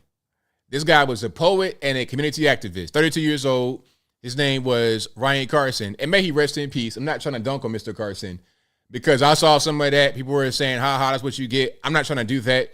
I'm not trying to judge anybody who does do that because I understand where you're coming from, but I'm not going to do that personally. But that's him and the girlfriend, right? And then that's the girlfriend. You see what that shirt says, right? ACAB. All cops are the B word. Sons of fatherless children, right? That's a girlfriend. And then we got a BLM type post right there. ACAB, BLM, the police do not protect you, all this, that, and the third. Now, if you think the police don't protect you, you got to protect yourself. And that did not happen here. Okay? Now, here is the video. Now, it's surprising how many people do not understand some of the basic core tenets of self-defense. Self-defense is not just what you could do with your fists, what you could do with your gun, what you can do with a weapon, some taser, mace. It's not just about that. It's about how to avoid situations, how to make sure you're in the right state of mind, where to be, who's around you, keeping your head on the swivel. I was taught as a little kid, my mom always taught me, keep your head on the swivel. Make sure that you understand what's going on. Make sure you're aware of your surroundings. When you're on the road driving, you're not just going to keep your eyes going forward on the road. You're looking at patterns of vehicles that are right beside you. Like, am I the only one that does that, or is that a regular thing that people do? I'm looking at a vehicle's behavior, the vehicle's body language. Are they accelerating? Are they right beside me? Are they trying to slow down? I'm looking at some of the visual cues to understand how to navigate forward. Now, it looks like they were not really looking at the visual cues, okay? Because if they were, then this could have been avoided. And again, my video today that I put out was a lesson on how to avoid this kind of confrontation. First of all, this is 4 o'clock in the morning. It's 4 o'clock in the morning. You're in Bed-Stuy, Brooklyn. You're in a sketchy neighborhood. 4 o'clock in the morning, you have no weapon at all. No gun, no knife, no taser, bear spray, nothing. And you out here with your girlfriend. Why are you sitting at this bus stop bench like this? Why are you just sitting there hanging out, chilling at 4 o'clock in the morning?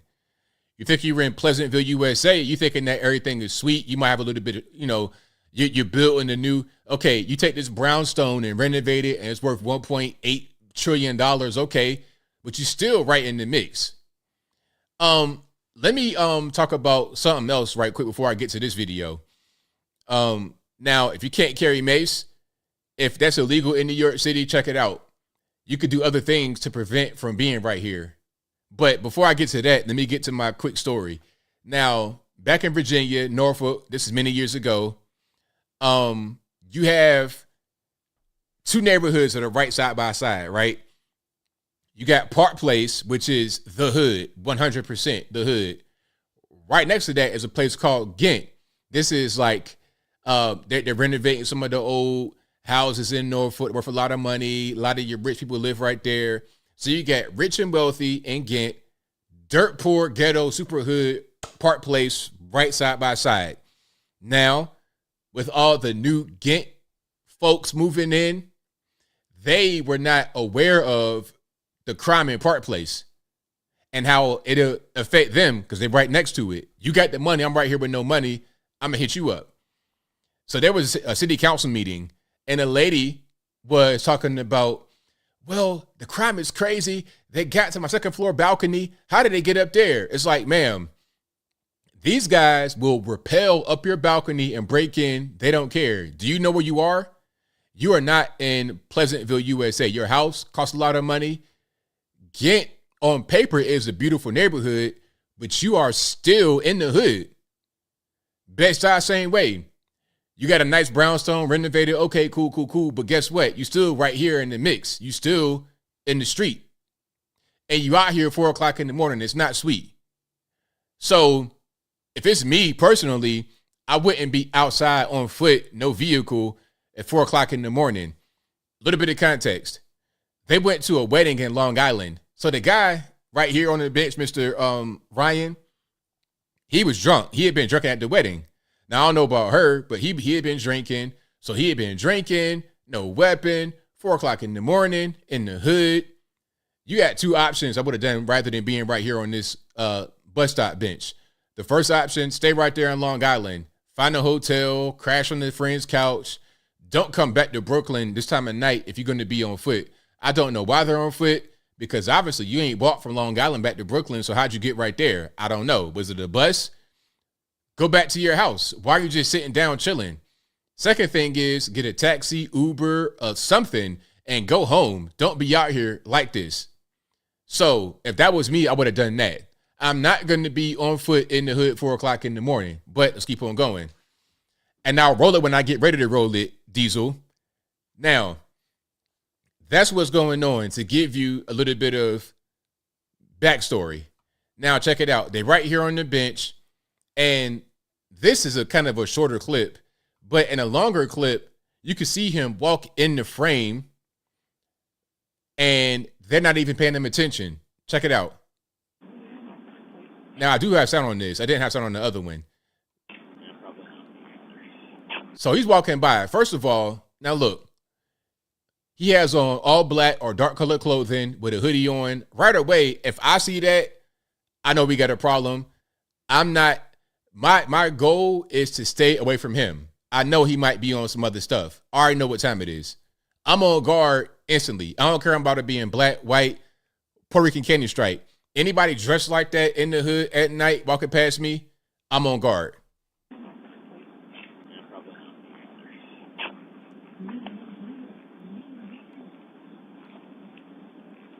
Now, they do the inexplicable, and as he walks by, they get up, and they head his direction. What are you doing? Listen, you should not be going that way. If anything, go the other way. He has his back turned. He's not engaging with you. You go back the other way. Why are you going toward him? I don't understand.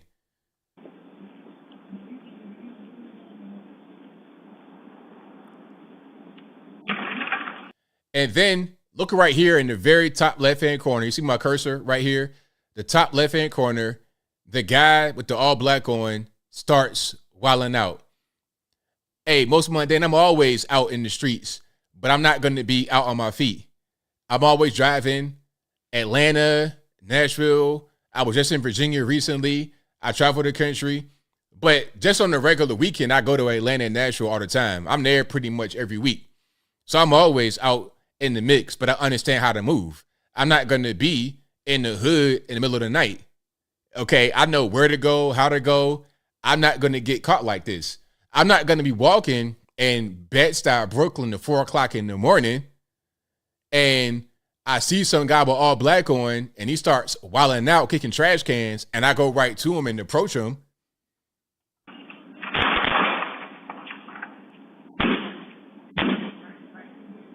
So my man's trying to approach him like, hey. It's like, look, the guy had on all black. He looked like he might be a threat. He goes up to the trash can, starts wilding out, kicking the trash can, acting the fool. You do not need to approach that man. Do not approach him. He's trying to be community activist, trying to calm him down. Leave him alone. That's your best option. Leave him alone. Why are you trying to interfere? The trash cans ain't hurt.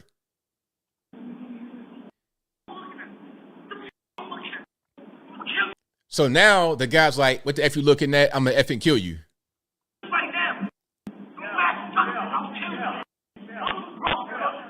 So he's trying to like calm him down, and he's just standing there.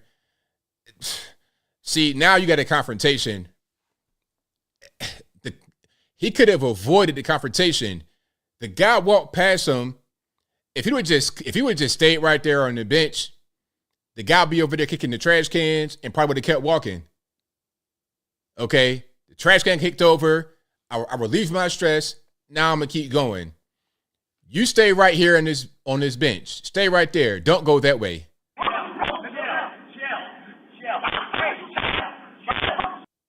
So now look at this. Now we got a confrontation and they get a knife. Now he gets a $150 in the face automatically. Boom. Now he's cut. So now it's pretty much over. He has no weapon. He's right face to face with him with a knife. It's a wrap. So at this point, when he has a knife, you need to be running full speed. But he can't because he's drinking and the girl's right there too. And he's not understanding how to deal with the situation. And he tried to run, but he tripped right there over the bench. And once he fell, that was a wrap. And I'm not going to show you. It's pretty blurred out. I won't show the rest. He spits on her and then he runs away. But at that point, the guy got shot to death right there on the ground. This guy, black teenager, already had mental problems. His mom said he had mental problems. His mom said that he went to their house recently and was knocking things over, acting the fool.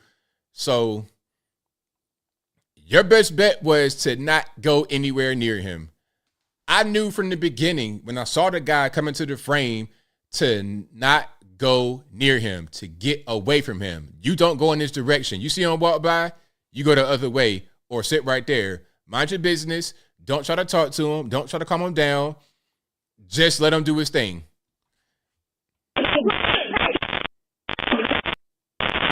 So people were kind of like looking at her like, why isn't she doing more? What should she do at that moment? She's trying to not get stabbed herself. So then he spits on her. And then... I'm so sorry. Are you Go watch him. Go watch him. So that might have been her brother or something like that. I'm not sure who this lady is right here. So that's what happened. Now, this is a lesson. You know, one of these guys that wants to kind of interfere and try to de-escalate and trying to help. See, you know what's going to happen? What's going to happen is when you're talking about community policing, and again, RP to the young man, prayers out to his family, and prayers to her too for witnessing that because she saw the boyfriend get killed right there in front of her. What's going to happen is if you have your social workers to try and go and de-escalate guys like that, guys that are crazy and got weapons, they're going to get deleted too, unfortunately, which is why you need to have actual law enforcement be able to do their job effectively and that to be restrained by policy from the city, state, etc. That's why community policing does not work at all. Yeah, he's gone. He's totally gone. Yep. She apologized to the young lady. I think that might have been her brother or something. I don't know who that was. Yeah, but that's what happened. And again, this is a lesson in situational awareness. You see somebody like that, and they shouldn't have been out there that late at night. That was the first mistake. Out there just in the hood. Like, if I'm going to be in that kind of area at night, I'm going to have it on me. And I'm going to try to avoid situations. 4 a.m., just chilling, hanging out? No. Stationary? No. No weapon? No. Approaching that guy that's having a mental breakdown? So many mistakes were made, and I hope people can learn from it. Yeah. And ban knives. You know, we're talking about gun control. Obviously, there was a knife. Those knives do a lot of damage. If you ever get cut, like if you ever got like if you ever got cut, I got cut one time, but it was a mistake. I never got stabbed, but I got cut. But I got stabbed, but it was an accident. Like nobody stabbed me. So I'm gonna tell you what happened. And mine wasn't that bad. I was a little kid, probably about 8 years old, and my mom was cleaning up the apartment, and I'm walking around like she had a bag of trash, and I'm walking trying to get past her in the apartment where we lived at, and I backed into the wall, and what she had in the trash was like a broken picture, and it had a jagged edge on it, like a picture, like a frame probably about that big, probably about, I don't know, a 2 foot tall frame, maybe foot and a half, something like that, rectangular. Anyway, it had a jagged edge, so I backed up into it, and then it punctured my leg in the back of my leg. My leg was open, like, you know, it was wide open. It was wide open. It didn't really bleed that much right there at that moment. It was just open, and I saw my leg just open like that. So we put towels on it. I'm screaming. It didn't really hurt, but I'm just like looking at my leg be wide open. We put towels on it, and I go to the hospital. They had the biggest needle in the world to give me the numbing shot. The needle was like that big. The needle was humongous. I'm like, is that necessary? They put a needle like that big on my leg. I'm like 8 years old. I'm hollering. It don't really hurt, but it's just looking crazy. I had to get like 9 stitches. These were the big stitches. It's like they were tying the shoe on my leg. It was crazy. I saw the white meat, the green meat, the red meat, everything. Dead Mike. I saw everything. But yeah, and it was like a zigzag pattern with the stitches because of the way that the thing cut me. But I can imagine getting cut like that or stabbed. Yeah, a tetanus shot, exactly, because you can get infected. But I can imagine getting hit like in your vital organs, and mine was just in the back of my leg, and it was in the meaty part of my leg, like in my calf. So it wasn't really a big deal necessarily. I still got the scar. Yep, sure do. Somebody said gross ABL. Hey, I mean, what you want me to do? But I can imagine having like a knife hit you. Oh, man. So banning knives, right? People talking about guns. You know, people in UK talking about, we don't have guns over here. We don't have a gun problem like the United States has. You guys are so barbaric. I'm like, what's up with them knives though? My man over here, you got whole swords and machetes out here. People getting sliced up. It ain't no joke, man. It's no joke at all. It is not a joke. Somebody put the little the meat. Shout out to you, Shinobi. That's hilarious. That's pretty much what my leg was looking like. Like a whole what they call that? A tomahawk steak. That's how it was looking like, basically.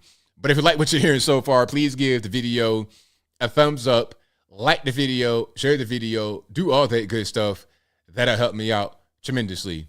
Yeah, my UK accent is kind of that's a new one. It's a little bit janky, so I got to work on that for sure. My African accent, that's kind of on point. My Bruce gender. But my UK accent, it ain't really there. I got to talk to some of you guys out there. You know, I got to get the posh UK accent, and then I got to get the South London. I got to get that accent too. It's a little bit different. Let's keep on rocking and rolling here. And again, RIP to that dude, but please, please, please be careful. Don't be out there having yourself get cut up like that. Don't be out there like that, because you're thinking that everything's all good and you're a community activist. Man, it's not that way. It's not that way. All right. The Shaq accent, I got all those. I'm gonna do them randomly. All right. Let me see. Kevin McCarthy. Speaking about crime, I guess we could talk about Henry Cuellar. How do you say that name? Cuellar, Henry Cuellar. How about that? My man from Texas, Democratic House Rep from Texas. His border, his district is part of the Rio Grande, all the way to San Antonio. That's his district. So he's part of the whole border thing. And he's spoken against the whole border crisis and said that, you know, we need to do something about it, but he's not really going to go all the way forward and say what's really going on. All right, so let's watch some of this. Also happening right now. All right, give me a second to get this loaded up. Now, here was a crazy video from DC Mayor Muriel Bowser. Now, Muriel Bowser, she's talking about how we need to have more police officers. And before we do this, hold on, because I was in DC in 2020. Last time I was there. All right, hold on. And I saw certain things on the ground that let me know that she's not being really serious. Hold on. I saw a couple of things. Wait a minute. We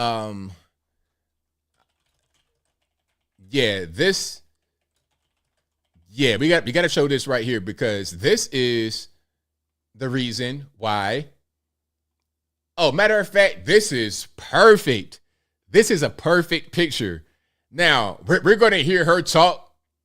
We're going to hear Miss Muriel Bowser, the mayor of DC, talk. Then we're going to get down to some evidence of the things that she's talking about being caused by her. Now, let's watch.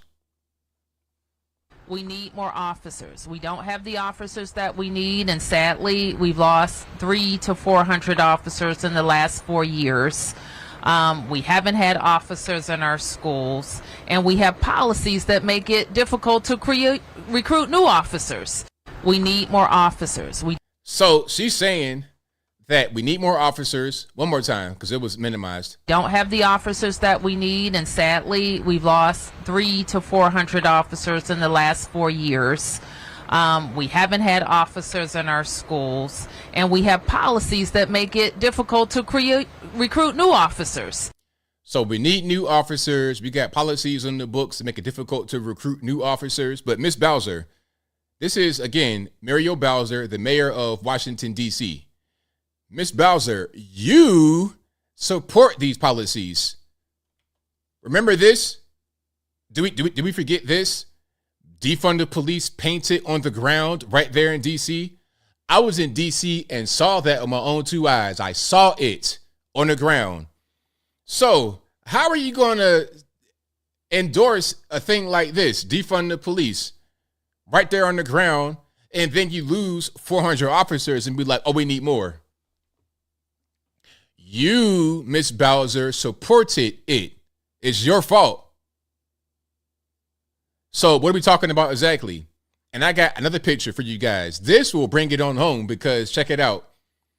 Not only did they have defund the police painted on the ground right there in Washington, D.C., they also had Black Lives Matter painted the same way, which is the same kind of ideology. It's the same thing. Black Lives Matter, defund the police, all cops are bees, and all this and that. This was the same thing that the girlfriend of the guy that got deleted in New York was saying. The same stuff. So it was like, you can't just advocate for these things and expect to not get results that match what you're talking about. Defund the police. What you want to say? Okay, well, we're going to defund the police. 400 officers gone. Black Lives Matter, who also support defund the police, who also say that the cops are doing too much, who are also openly anti-police. Well, you're not going to have them. Now watch this. Now, who's that right there looking at the Black Lives Matter sign? Who is that? That is who we just saw, Miss Muriel Bowser. Right there. Ma'am, really? For real, for real? You got a whole photo shoot up here. This ain't no cell phone. This is like a newspaper doing the photo shoot of you looking at what you allowed to get put right there. And remember, the Black Lives Matter was facing the White House, and it might still be there, facing the White House when Trump was in there. So it was a message to Trump. That's you. That's you, Miss Bowser. That's you. So what are we talking about? Huh? I mean, these people are ridiculous. I mean, these people are nuts.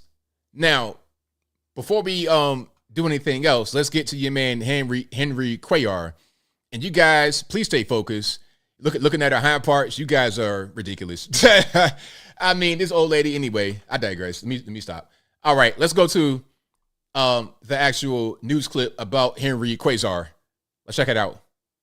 Right now, police are searching for the armed attackers who carjacked a U.S. congressman. Texas Representative Henry Cuellar was carjacked at gunpoint about a mile from Capitol Hill. Cuellar thankfully is okay. Tom Dempsey following that for us, now joining us live from the Capitol with the latest on the investigation. We're actually hearing from the congressman. Tom, what's he saying? Yeah, that's right, Marnie. Just in the last hour or so, we heard for the first time from Congressman Henry Cuellar about this carjacking. He described firsthand being approached by 3 people armed with guns and wearing masks before they took off with his car. Take a listen. You got to keep calm under those situations, and you analyze the situation quickly. You look around, one gun, second gun, maybe a third one behind me. You got to stay calm. They wanted the car, sure. We tracked the car, the phone, the car, everything, and within, I don't know, less than 2 hours, they got everything back. Now, let's pause for a minute. First of all, you have not 1, not 2, but 3 armed young men, probably, I think they were all black men. That's what I saw in the description. I don't know how old they were, probably early 20s, you know, the typical late teens, early 20s. But not 1, but 2, but 3 all got guns. Now, I thought that you couldn't really get guns in D.C. I thought they had really tight gun laws. So how'd that happen? How did they all have guns, Mr. Cuellar? How did that really go down? Like, tell me what's going on with that. Give me the science behind that. And here's something else. How did you get carjacked 1 mile from the Capitol? Where's the security? Where's the police? Oh, I forgot. You got 400 fewer officers. Okay, cool. Now, here's something else. If not for him being a U.S. House Rep, I don't think there would have been a strong effort to recover the vehicle. That vehicle would have been in Mexico by the time they figured out anything about it. but you're Henry Cuellar, you're a House Rep. Okay, let's go ahead and put a little bit more priority on that. All right. But regular normie, you get carjacked on U Street somewhere, man, forget about it. Forget about it. It's a wrap. The carjacking all took place less than a mile from the Capitol around 9:30 on Monday night. At this hour, police continue to search for the people responsible. Cuellar saying he doesn't believe he was targeted for being a lawmaker, but he didn't suffer any injuries during this attack. And this all comes during a violent year here in D.C. with carjackings involving guns more than double this year compared to the same time last year. So far this year, D.C. has seen a 28% increase in total crime. Even more shocking, official D.C. crime data show over 700 total carjackings this year. A 117% increase year to date in carjackings. 117% increase. 38% increase in homicides. 39% increase in violent crimes. 28% total crime. But look at the 38%. And look, you're going to see numbers just like this all over the country in places where they have defunded the police. And not just defunding the police. Be clear. It's also this catch and release type program we got going on. I saw one situation where a guy got granted bail after he violated his probation. It was crazy. I mean, you got guys that should not be on the streets who are being released on the streets by these weak people. Prosecutors, they're not getting guys locked up that should be locked up. So, of course, when they come back out on the street, they're going to commit the same crime over and over again. Somebody said, blacks, low IQ stuff, man. At the end of the day, you're going to have some black people that do stuff like this, but it's going to be the same few guys over and over. Nobody I know is going to be doing nothing like that. I know some guys that are going to do it, but it's not all of us. Just like I know some white guys that are going to put on the dress and clown makeup and call themselves a girl and go dance in front of little kids at the drag queen story time. But that don't mean that all white guys do that. It just means that they do that. I hate this whole race thing. I wish we could just not. I wish race wasn't really a real thing, but it is. So I got to deal with it.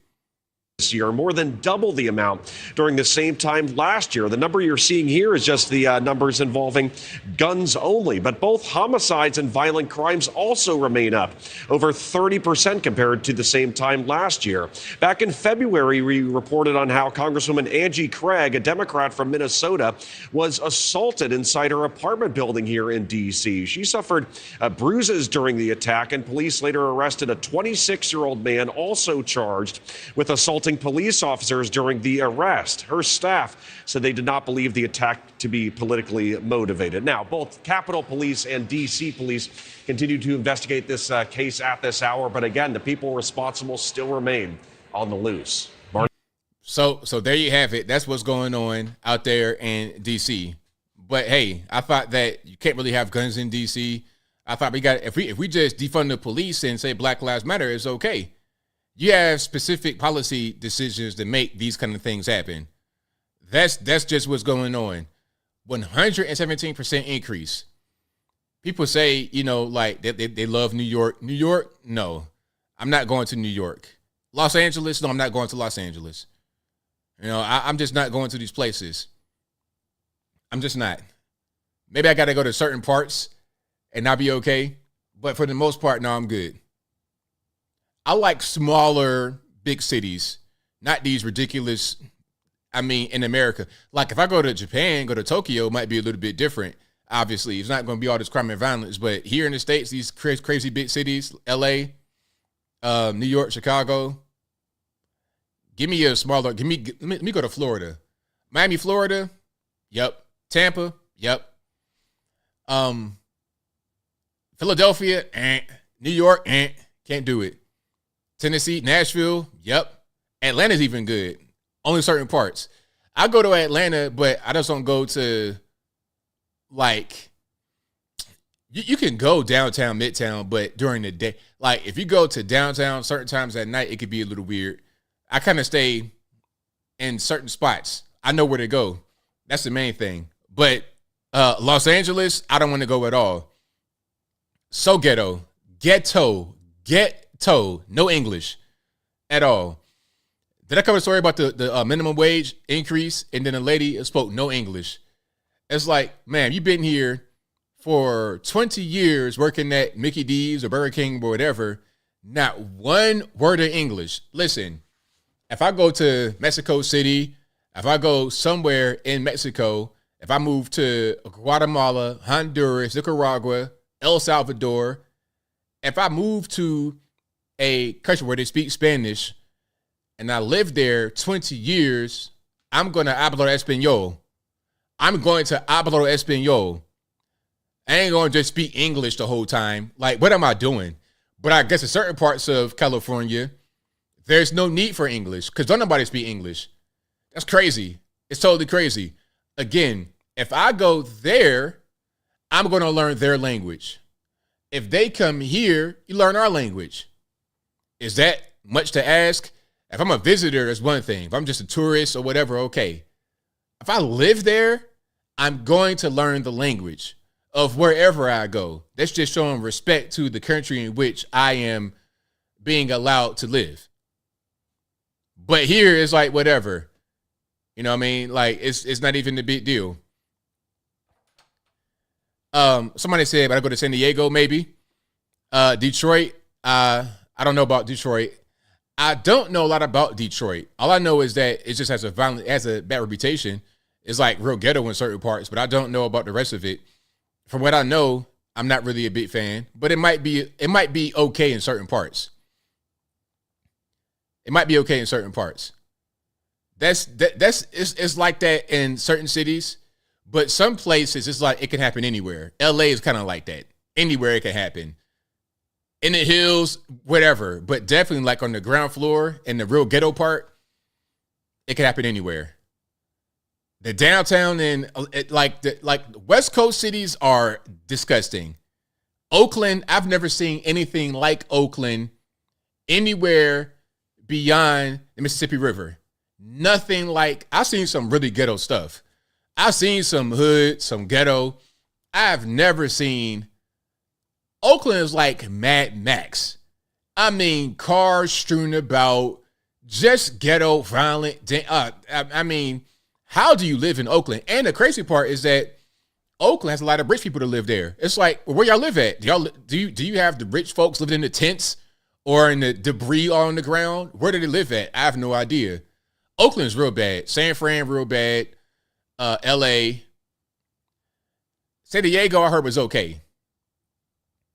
Denver's getting bad too because of all the Californians. The California virus, if I'm far away from the California virus, I'm doing okay. I'm doing okay.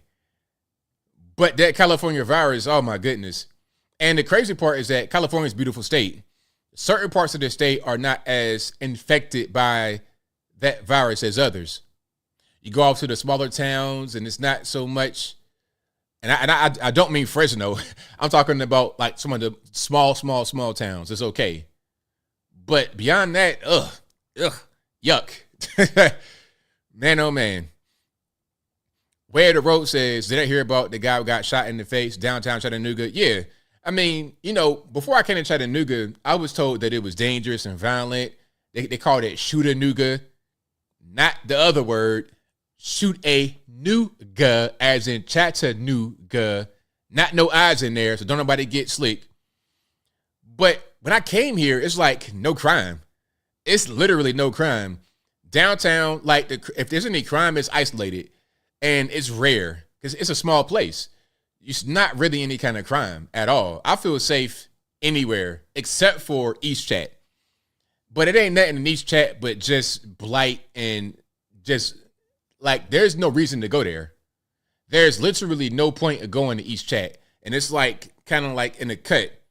It's right by the ridge cut and then it's separated from the rest of downtown by a lot. It's like a little enclave.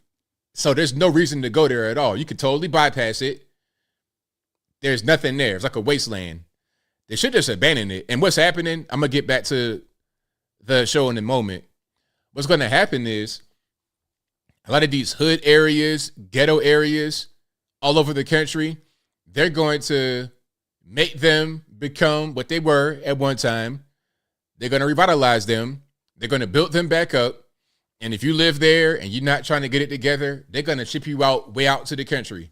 You can be living out way in Lafayette. If you know about Chattanooga, you could be in Lafayette. You're going to be in Dalton. You're going to be a half hour, 45 minutes, an hour outside the city. That's going to be all over the country. You live in Philly, you're going to be in Lancaster. You're going to be in Amish country by the time they get done with you. And you're going to be spread out. They did that in Virginia. They got this hood in the middle of nowhere. That's going to be the next thing that happens. Ain't no more access to the city.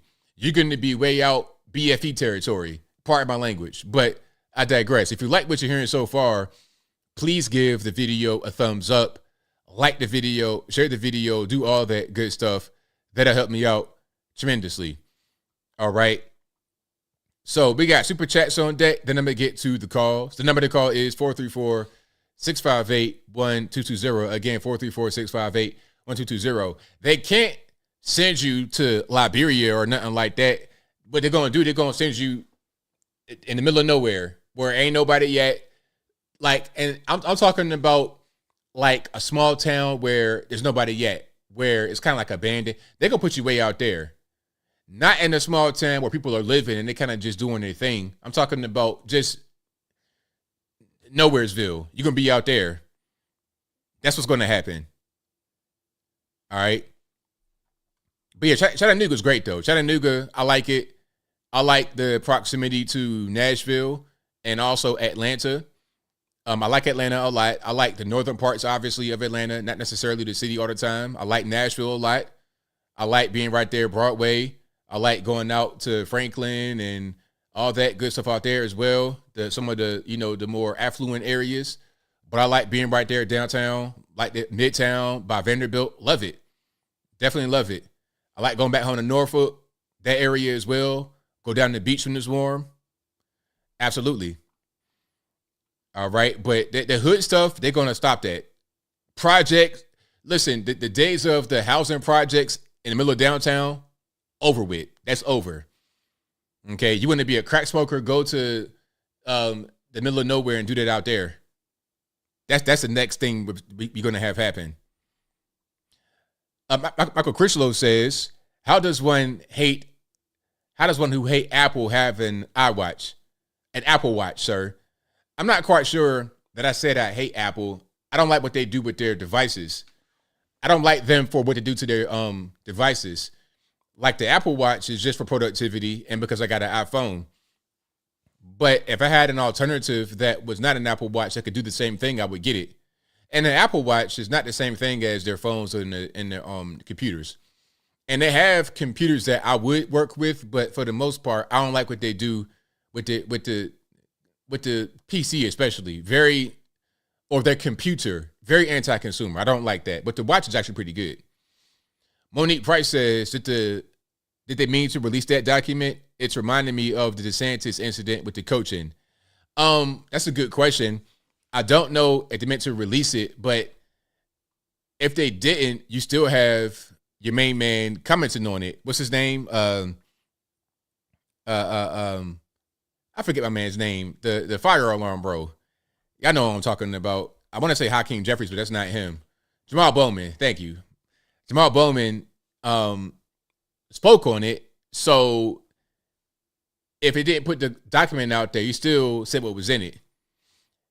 During the 1804, thank you for your donation, says, if Senate receives separate bills for Social Security, Department of Defense, etc., they have to take responsibility for rejecting each. They don't want responsibility. Thank you to Lothair, who says, ABL, they're just haters. You're not a rhino. You're an independent thinker. As always, thank you. Thank you to Monique, who says, he stood no chance with the knife emoji. Went straight through his heart, unfortunately. RIP to him. And Lothair says, you are 5 times more likely to get stabbed than shot. And you definitely don't want to get stabbed. You don't want to get stabbed or shot or injured at all. But getting stabbed, it ain't no walk in the park. People think that it's not really a big deal. Well, try getting stabbed. Try getting cut. Try getting injured. Try having some kind of laceration where it gets infected or you got to get stitches and it's bleeding. Sorry for you guys who are eating food and everything with your family. So let's keep on rocking and rolling. The number to call is 434-658-1220. Again, 434-658-1220. 220. And if you want to get in through Skype, there will be an email in the description box. You could be right here in the bottom left-hand corner of the screen. Let's go ahead and get it rocking and rolling. Yeah, I saw some of that about the emergency test, that when they do it, it's going to activate your zombie cells and you're going to become some kind of creature. That's what I heard. That's what they said. It's like, for real, is that what's going on? Like, come on. What are we going to do here? All right. But yeah, the number to call, 434-658-1220. The iPad Pro I heard is pretty good, but I haven't had one yet. 918, you're on the line. Who am I speaking to? Hey, what's up, ABL? It's JP Scotsman. How you doing? It's all good, man. What's going on? Hey, just enjoying the show as always. Just a couple things I want to talk about. Elaborating on your thoughts on big cities. I'm the same way, man. I mean, I live in the country, and the biggest city I've been to one time, I think, was probably St. Louis. And I was driving with my older brother, and we got in the downtown area. And I was like, where the hell was I supposed to park at? He's like, you got to go to a parking lot. Yeah. I'm like, it's like a parking lot. Yeah, and it's like $10 just to park there for a couple hours. And I was like, man, I wouldn't even want to have a car if I lived in a place like this.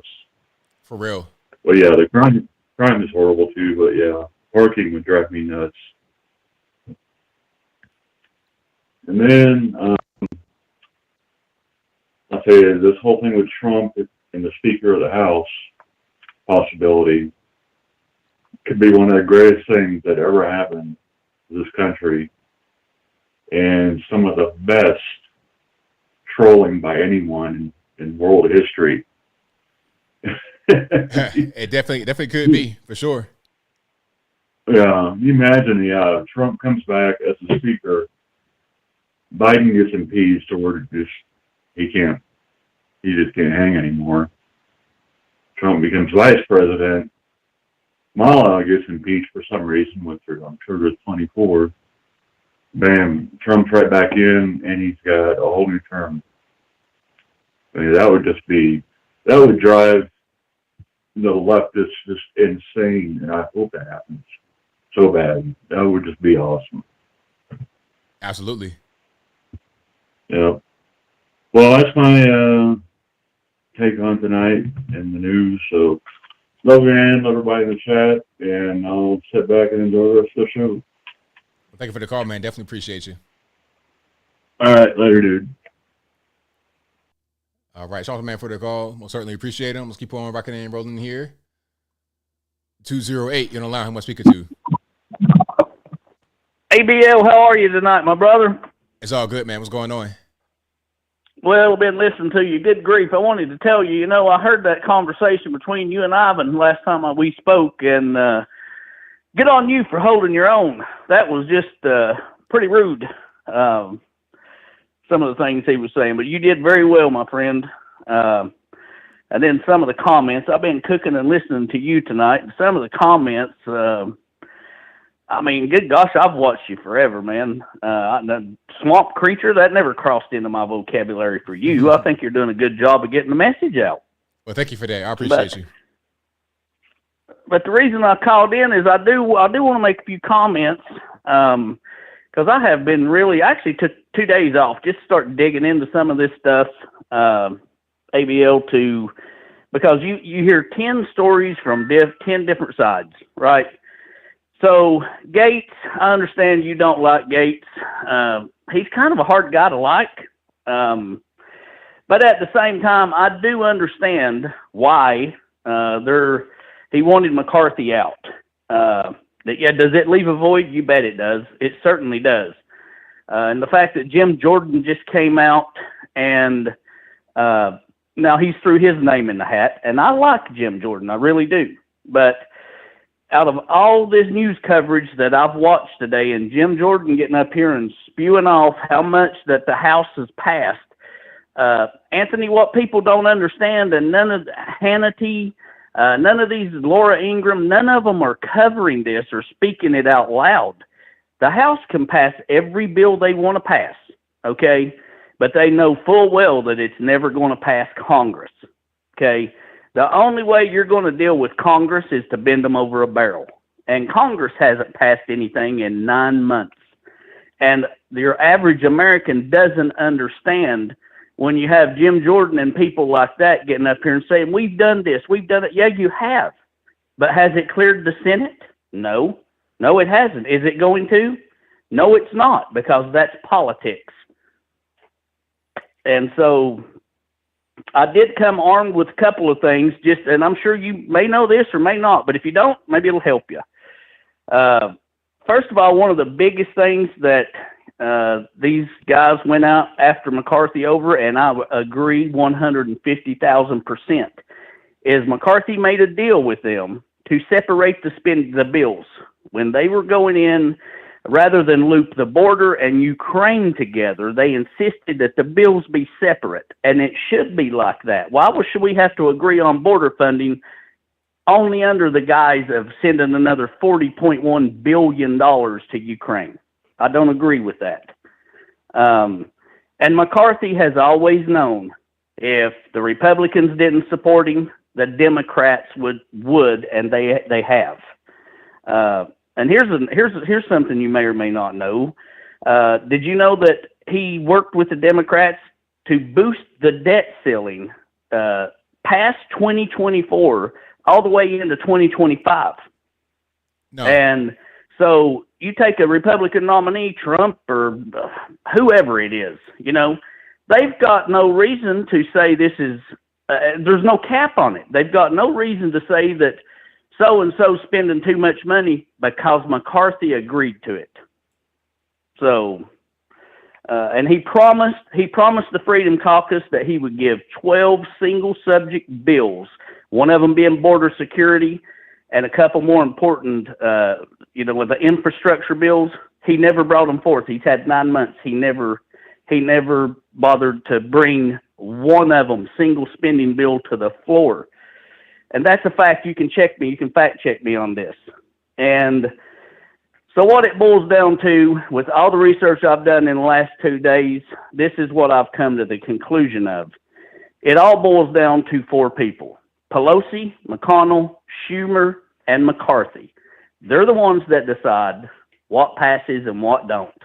And to be honest with you, the American people are fed up. Well, I see. So do you think that anyone else can do more than what McCarthy did?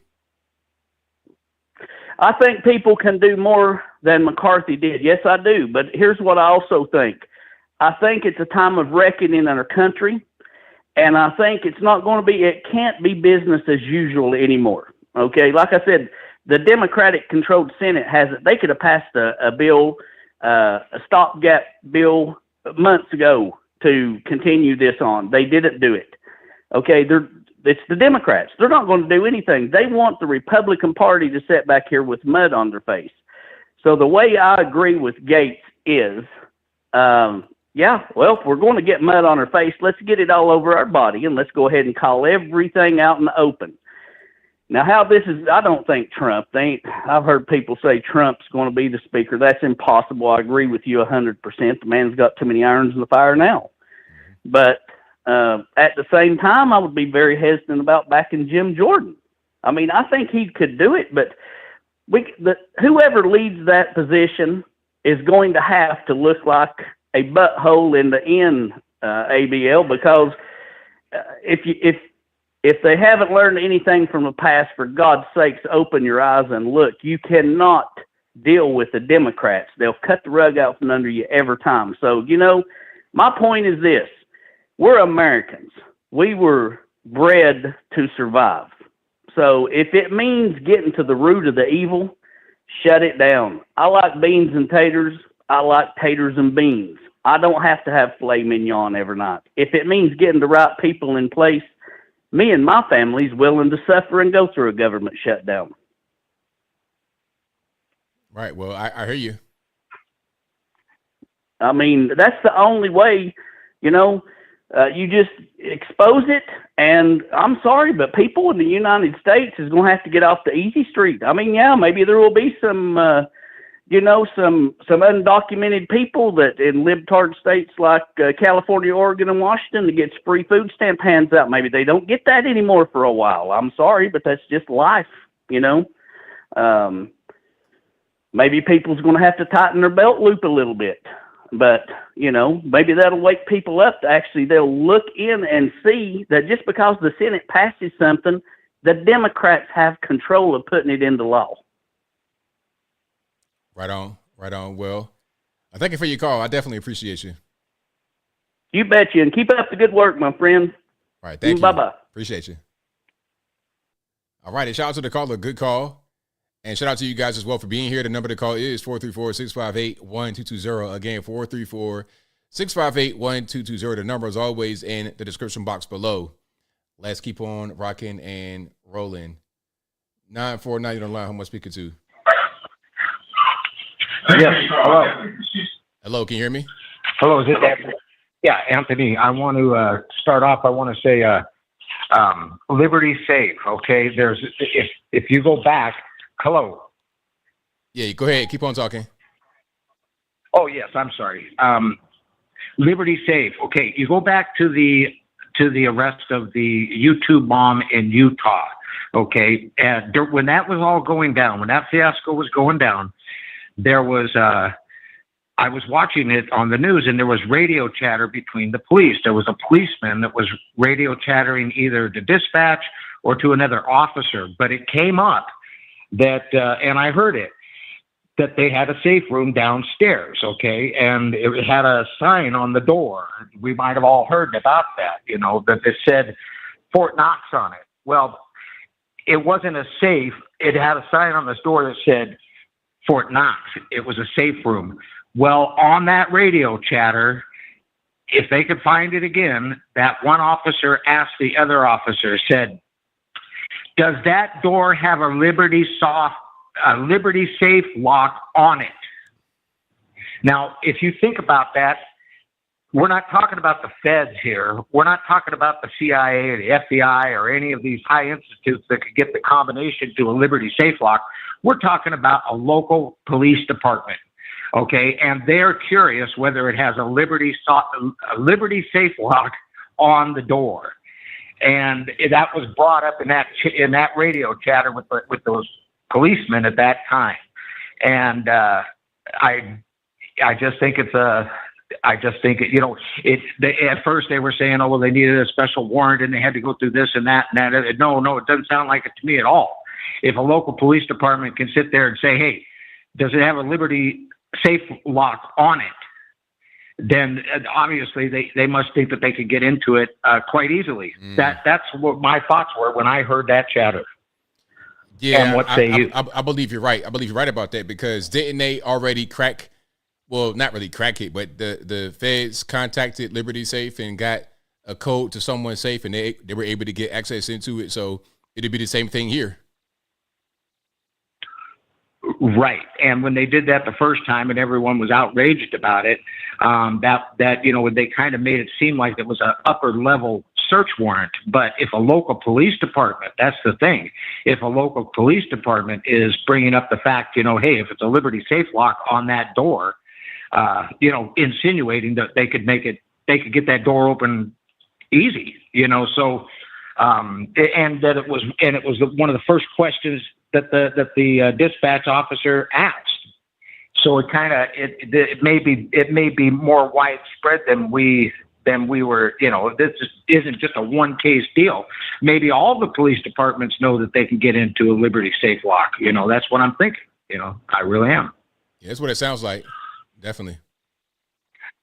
Yeah, it does to me too. Oh, and just one other thing is that as for the Speaker of the House and Donald Trump, for one, I think it would be hilarious. I think it would definitely rattle some cages. Not just that, but sometimes you got to be careful what you ask for. When you have 100% of the congressional Democrats voting to get rid of McCarthy, and then they end up with Donald Trump, that would just be actually that's poetry. Okay, that's how I feel about it. Right on. Thanks for taking my call. Thank you for the call. Definitely appreciate it. All right, later. All right, shout out to the call. Great call. And shout out to you guys. You guys are the best audience anywhere on these internets. Let's keep on rocking and rolling here. 859, you're on the line. Who am I speaking to? Yo, ABL, how's it going? I'm enjoying the show, man. What's up? It's all good, man. What's going on? Hey, I called up here. I called up I think last week, and we talked about the whole Tupac situation. I forgot to mention that. I have another theory that I've been thinking about. I think Kurt Cobain could have been murdered by people associated with Biggie or Tupac because they used to hang out back in the day. People label his suicide as a suicide, and people are somewhat blaming Courtney Love for it, or the government, or whatever. But what do you think? Do you think that might be a possibility that Kurt Cobain could have been murdered to his ties to maybe Biggie or Tupac? Nah, I think what happened with Tupac was gang related, and didn't Kurt Cobain delete himself? Yeah, he deleted himself. That was but there's conspiracy theories going around saying that it could have been like the government or Courtney Love, his wife at the time, killed him and stuff like that. And the crime for photography of it is only maybe one picture, and they don't show the rest of like the details of there's no documents of it, which is a bit bit suspicious. Yeah, I mean, I've not really heard that conspiracy. I've not really heard that conspiracy theory too much, so I don't really know too much about it. I understand. And the funny thing, there's another thing I was going to say. But how all these these woke people who are anti-cop, very, very, very ACAB and stuff like that, they're setting themselves up for failure. They're setting themselves up to a worse environment than they really are. Listen, I'm not a big fan of authority or police or the government. I'm very anti-government. But, the best way to do about those things, move out of the cities. The city, I'm trying to move out of the city myself. And I mean, if you don't like cops that bad, just, like I said, just move out in the boonies. That's the best way to do it. And some of these people, they're not willing to do that, Yeah, that's a fact. Yeah, they're just too stuck with these cities. They're too stuck with these politicians, and they keep on voting for the exact same people that sorry about the language, but mess up their whole society, and you keep on voting for this. It's insanity. And the whole migrants coming all way over in California, they voted for it, and not realizing what they were signing up for. See, granted, I don't like authority. I'm a bit of an anarchist, but I'm prepared for this. See, man, I got Army surplus stuff. I got like tons of food, survival stuff. I'm prepared just in case for the worst. When COVID-19 was happening, I was like, well, thank goodness I stocked up on food. The only thing I'm missing is toilet paper. So I'm prepared for this. They're not prepared for this. They disarm their public and let the criminals do what the hell they want to. Right on. And they're letting off lighter sentences on this this right here. They're letting lighter sentences off of criminals, but punishing business owners for staying open during like lockdown. I'm like, oh my God. Oh, the hypocrisy, my friend. Yeah, it's crazy. It's nuts, and like COVID-19 really threw us for a loop this year. I tell you that, man. Hey, nice talking to you, man. Thank you very much for the call, man. Thank you for the call, man. Appreciate you. Hey, check out my channel, Laverne Mordred. If everybody's listening, I do on Shark Media. I do ghost hunting. If you want to check out my Waverly Hills Penitentiary ghost hunting, hey, ABL, guess what? Next couple of weeks, I'm going back there. Well, keep eye out, man. And enjoy, man. You enjoy yourself. All right. See you guys. All right. Shout out to the caller. Shout out to you guys as well. The number to call 434-658-1220. Again, 434-658-1220. Let's keep on rocking and rolling. 304 on line. Who am I speaking to? How are you doing, Mr. Logan? It's all good, man. What's going on? Are we on live? You're live. Oh, how are you, sir? It's all good. What's going on? No, I've been a long time. I've been watching you for a long time, my man. You said you said you lived in Chesapeake, West Virginia for a while. No. So I was born in Charleston, West Virginia. Oh, I'm right there, man. I'm right on the outside in St. Albans. I know St. Albans very well. Absolutely. Nitro, St. Albans. Yeah. Well, I'm a transplant, so I'm not from here. I'm a white hillbilly from West Virginia, but when I was growing up, there was no white, black. It was Anthony and Robert, or you know what I mean? There was none of that when I grew up, you know? Absolutely. Well, maybe I was in an isolated pocket of respect. Maybe, I don't know. It was just, when you don't talk about those things, they're not there. It's just like, well, if you mess up, it's like, that's all right, man. You know, you made a mistake. And then if I mess up, you're there for me. I just never thought about those things, but I grew up around people, and you know, you're from here. So we grew up, you know, I'm not saying anything out of pocket here, but we have a problem here sometimes that we just don't talk to each other, man. There's misunderstandings, and there's no hate involved, but there's hate implied. Mm-hmm. I mean, do you agree or disagree? I mean, I know you probably had a different experience than I did here, but I wasn't rich or anything like that. I was, you know, my family were coal miners and things like that. Now, let me tell you, I was born there, and my family on both sides were from there, but I grew up in Virginia, like Virginia Beach area. So you might have heard Chesapeake, Virginia. I lived out there for a while, but I would go back and forth to West Virginia, like in the summertime I lived there for like my whole life. Oh, really. Yes, sir. Yeah, I lived there in the summertime until I got to be like late in high school. From when I was a little kid, but to late in high school, I stayed in the summertime. And when I was there, it wasn't any kind of problems. It was pretty chill. It was real relaxed. It wasn't all this racial tension. It just wasn't a thing. And I always tell the story about how it was some guys on my grandma's front porch, like trying to break in. And then across the street, it was some white neighbors. They opened their blinds up real wide so they could see them. So it was like, no, you're not going to be able to do that because we see you. You're not going to be able to go in. So neighbors looking out for neighbors. It's all good, you know, and my uncle might do like a cookout or something, and he have a bunch of food, and then the whole neighborhood, the whole town come out. I don't care, black, white, whatever. Everybody comes out. You can eat. So it's not this. Oh, that's what I mean. Yeah, it's no, that's what I mean. We're still one of the last, and what people don't know, West Virginia is one of the last pockets of common sense. Because the old guard is gone. You know, all that. You know, the Robert Byrds, you know, and all that crap, that's gone. You know, it's nothing but love and share your culture. Come on in. We love you. I don't want to hear any more about any of this division in this country, man. It's just like, it's the most saddening thing. You know, I served my country, and then when I got hurt, I thought I was going to do that for 30 years. I did it for about a decade. I came home, and West Virginia and the VA are the only people that have always accepted me unconditionally. And I've been to places, I've been here, there. And it's not groups or this or that. It's nothing about race. It's just, you go to these big cities and you see it's just so much stress on people to make that money, to live that life. So we've got to vote for this guy because he guarantees our salary to work at this company, and they get these tax breaks. And, you know, and it shouldn't be like that. We're the boss. They're there to serve us because we're out for our pursuit of life, liberty, and happiness. And they should be making sure that the bills are getting paid. We're not doing anything stupid with the money. But, man, you're just a good representative of all things good. I love watching you. Well, thank you for that, man. I definitely appreciate you.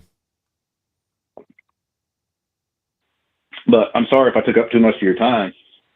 No, it's all good, man. Thank you for the call, though. I definitely appreciate you. Yes, sir. And we miss you, and we love you back here in West Virginia, man. Thank you, man. Appreciate you. You have a good night, brother. Same to you now. Yes, sir. All right, shout out to the caller. Yeah, shout out West Virginia. West Virginia, you know, it's all love. It's not this racial tension. It's cool. It's cool. Black and white, we get along. It's not, you know, you grow up with each other. Y'all are just friends. You're just family. It's not this big thing. You see more of the racial division in a lot of the cities. Yeah, people talking about the South, oh, it's racist. I mean, people just got to experience it. You got to experience it. That's really the main thing. Let's keep on rocking here. Shout out to the caller, though. 559, you're on the line. Who am I speaking to? My name is Darlene. All righty, what's going on? Calling from California. All righty. California, the Democratic state. Well, anyway, what I want to ask you real fast is I am concerned about President Trump. Is he going to go to jail, do you think? I don't think so. I think what's happening right now is a bunch of court action to keep him busy so he's not able to run his campaign. That's really what it is, to interrupt his campaign. We can't run it effectively. Okay. I'm just wondering because this sounds like they're going to throw him in jail and this and that. And I just want to know your opinion. Yeah, I seriously doubt it. Well, I hope that Jordan is a Speaker of the House. I know people don't care, but I like him a lot. I think he's a brilliant man. I think he is outspoken. He knows everything. And I just like his talk. Do you like his talk or do you like him? I mean, he's a cool guy, but the thing about it is he did not vote to remove McCarthy. So my thing is, if he didn't vote to remove McCarthy, that must mean he had confidence in him. So I don't know what he would do differently. Well, McCarthy was a very good speaker. I liked McCarthy. I thought he was great. I didn't see nothing wrong with him. That's the thing. Mm-hmm. And they're going to put all these other losers on here. I mean, I don't know. They're brilliant talkers. I mean, they really get to the point. I think they tell the truth of the matter and everything. And I just don't understand what's going on. I just, there's nobody there that I could see. Who do you see? I just want to know. I mean, I really don't know. You don't know. I mean, who do you really want? I mean, isn't there anybody that you want to be a speaker? I mean, besides what I just said. It doesn't really matter because at the end of the day, I mean, there's only so much you can do with a slim majority in the House. I mean, I like Jim Jordan. He's cool. I mean, really, you should have just, truthfully, you should have just kept McCarthy. I mean, I think you should have kept him. Should have kept him because the thing about it is there's going to be a negligible difference between the speakers that you're able to put in there right now because of the fact that we only have a slim majority in the House and we don't have the Senate or the White House. So we're kind of limited in what we're able to do. So it's going to be just a slight difference between the speakers and what they're able to do, in my humble opinion. Right. Okay. That's what I wanted to know. I just don't know. But thank you so much for your time and stuff. But I appreciate it. I just hope this government gets their act together because it really made me mad. Right. But the Republicans cannot stick together, but the Democrats can. They stick like glue. But Republicans they're just all over the place, and it really makes me upset. Yeah, I'm right there with you for sure. Yeah. Okay. Well, thank you. You have a good evening. Thanks a lot. Thank you for the call. Definitely appreciate you.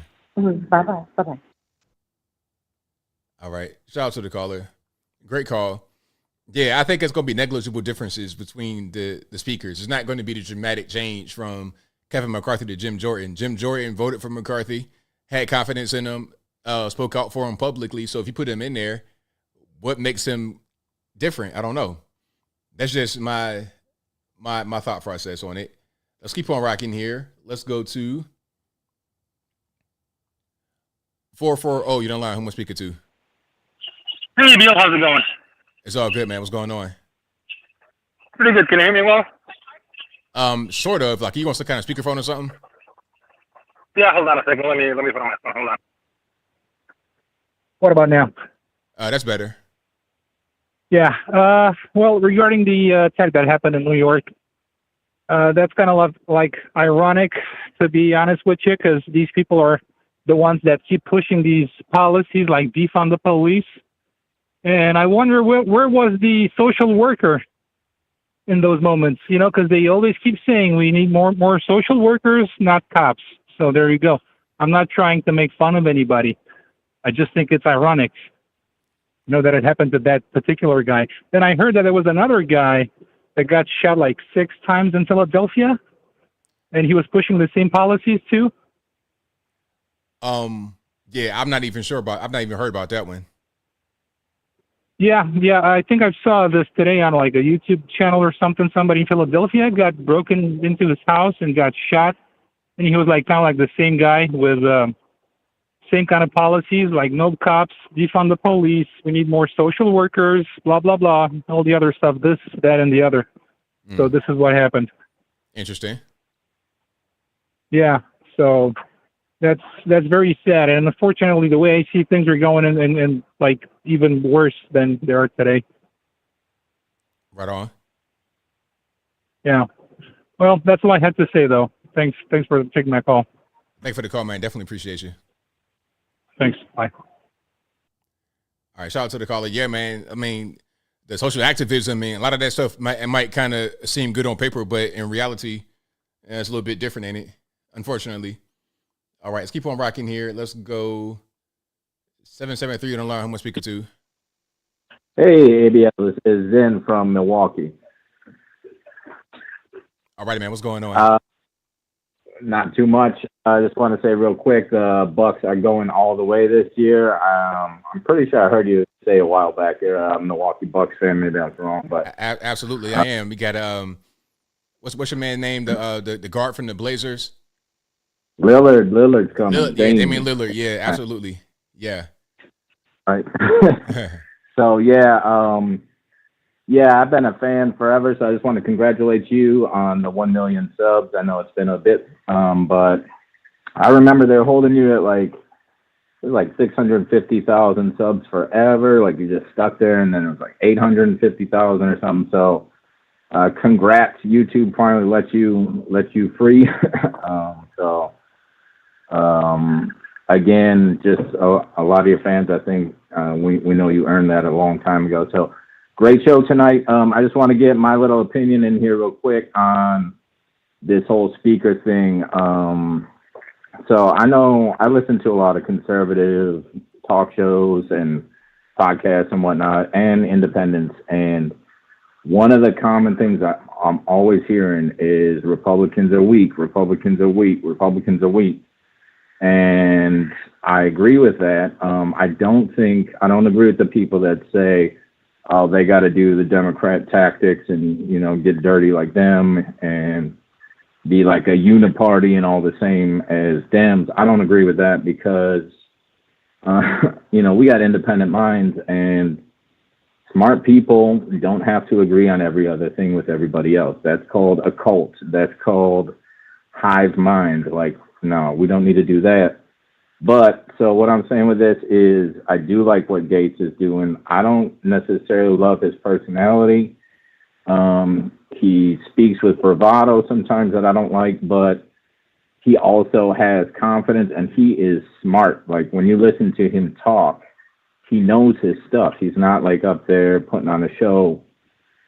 So I do agree with this because I think that they need a little kick in the butt here for the Republicans to see that like 8 people can have enough voice to say we're not going to go along with the way things have been. It's not working. It's not fast enough. It's not good enough. So just to see what they can do and show like, the people have a voice, the people have some power here. So that being said, I would like to ask you, like, I like Byron Donalds a lot. I think he is coming up real strong here. I don't know him. He hasn't been there forever, but I don't know everything about him, but I like the way he talks, and I like his confidence and his poise. So I got four choices for you maybe to speak on. Byron Donalds, President Trump, Steve Scalise, or Jim Jordan. Which one do you choose and why? Well, before I answer the question, I think that none of the people that you've mentioned can really do much more than Kevin McCarthy was able to do. So I think Kevin McCarthy should have still been in there, not because I think he's the best person ever, but because removing him just shows disunity, and it's a thing that will be campaigned on, and it's a thing that can hurt us in 2024. Now, to answer your question, out of the people you mentioned, I think I like Jim Jordan the best.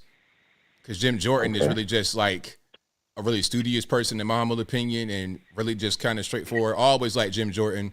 I like all the guys you mentioned. I like Byron Donalds. I like Trump, obviously, but Trump would be the only one I would rule out, is because he's trying to become the president and he has all the court cases he's dealing with. So you just be juggling too many things at once, and it just would be too much to do. It wouldn't really be possible. But somebody who's already in the House and they can focus on being in the House, being a House rep, and then being the Speaker, that's a lot easier than trying to be going to court every other day and running the presidential campaign. All right. Yeah, I mean, I personally, I don't have a strong opinion on this, because I really don't know how much the Speaker can do, and how much power they can really wield until, maybe we have the Senate or whatnot. But I do agree that unity is important, but at the same time, like, we just can't be doing it the way that it's always been done. So I kind of like the fire that this is bringing up a little bit. I hope it settles back down to where they can get, in line and kind of work together and actually get some things done a little bit faster. So thank you. That's all I got. I appreciate it. Great show tonight. And till next time. Thanks for the call. Definitely appreciate you. All right. Shout out to the caller, and shout out to you guys as well. ABL for House Speaker. Shout out to y'all. I appreciate you guys. Skype caller, who am I speaking to? Oh, hi, ABL. How's it going, mate? It's all good, man. What's going on? Yeah, everything's good, man. Thanks for taking my call. No Great problem. show, mate. Thank you. Yeah, I've got to quickly talk about that, the NYC stabbing, man, if that's all right. Go for it. Yeah, I mean, how many bad decisions can you make in one night, man? I mean, a lot. Yeah, I agree with you, man. I mean, what are you thinking? You said he come from a wedding drunk, right? Or yeah. Yeah, I mean, look, if you've come from a wedding drunk and you're with a woman, you just go straight home, right? Especially if it's 3-4 in the morning. I mean, I don't know what you're doing out on the street, sitting on a bench, and especially if, I guess, the neighborhood you're in is, I don't know if the crime rate's high there. I don't know, but regardless, I mean, you should just go straight home, right? Or no, you're right. You're absolutely right. That's what I would do. I mean, I'm not going to be drunk anyway, especially like outside, because even if I'm just going straight home, it's just I need to be aware of what's happening at all times when I'm outside and doing things. But if I was in that state of mind, I'm going straight to the house. I'm not going to be doing too much hanging out around outside at night. I don't understand why he would do that. Yeah, no, exactly. I just think people like this guy, I mean, I know what you're saying, he was an activist and all this sort of stuff. I think people like this, I'm guessing he's a liberal, sort of this typical white liberal sort of mentality where they just live in fantasy land, where they think nothing bad is ever going to happen to them. Yeah, they just live in this, everyone's always going to be nice to me if I'm nice to them, and I'll be able to de-escalate any kind of situation.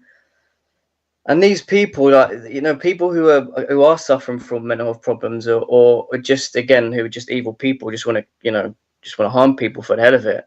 They ain't going to listen to what you say, right? They're just going to hurt you on the spot. That's exactly right. Yeah, I mean, and look, and you're right. If you do have to be out on the street at that time, then come on, man. I mean, you live in America, right? I mean, you've got to be strapped at all times, right? I mean, I know maybe the state that they're in, I guess you can't have a gun or wherever it is, but you've got to have something on you, right? I mean, something. I mean, I personally recommend it, but definitely you need to do that in certain places. I say all the time, whenever you can, because you never know when danger can strike. But in certain places, you absolutely need to. In that kind of environment where they are, oh yeah, absolutely, I will have it on me. But the problem is, in certain parts of the country, it's a lot more difficult than others to be able to do that legally. New York City is notoriously anti-gun. Same thing with Chicago. So it's easier said than done there. But I most certainly recommend it. Yeah, I mean, and this is the thing in it is, what would you rather? Would you rather have something on you for emergency purposes, and if something does happen, it saves your life, but then you might get arrested, you might get charged, but you're alive, right? I mean, because look, I live in the UK, and we're not allowed to have anything on us. Like, I go out on the street now, I can't carry anything on me, but yet I know lots and lots of people who are out there who have got knives on them, machetes, zombie knives. I mean, I don't know if you heard about this case recently, but a 15-year-old boy, I think he stabbed a 14-year-old girl to death. Because I think he tried to ask her out and she said no, and he just stabbed her around the neck and killed her. Crazy. And it's what I mean. So you just got all these people out there who have stuff on them, and the thing is, I might have something on me when I go out there. I might not. I mean, the thing is though, is it's illegal. You're not meant to have it, but there are no police out on the streets. No one's stopping and searching anyone.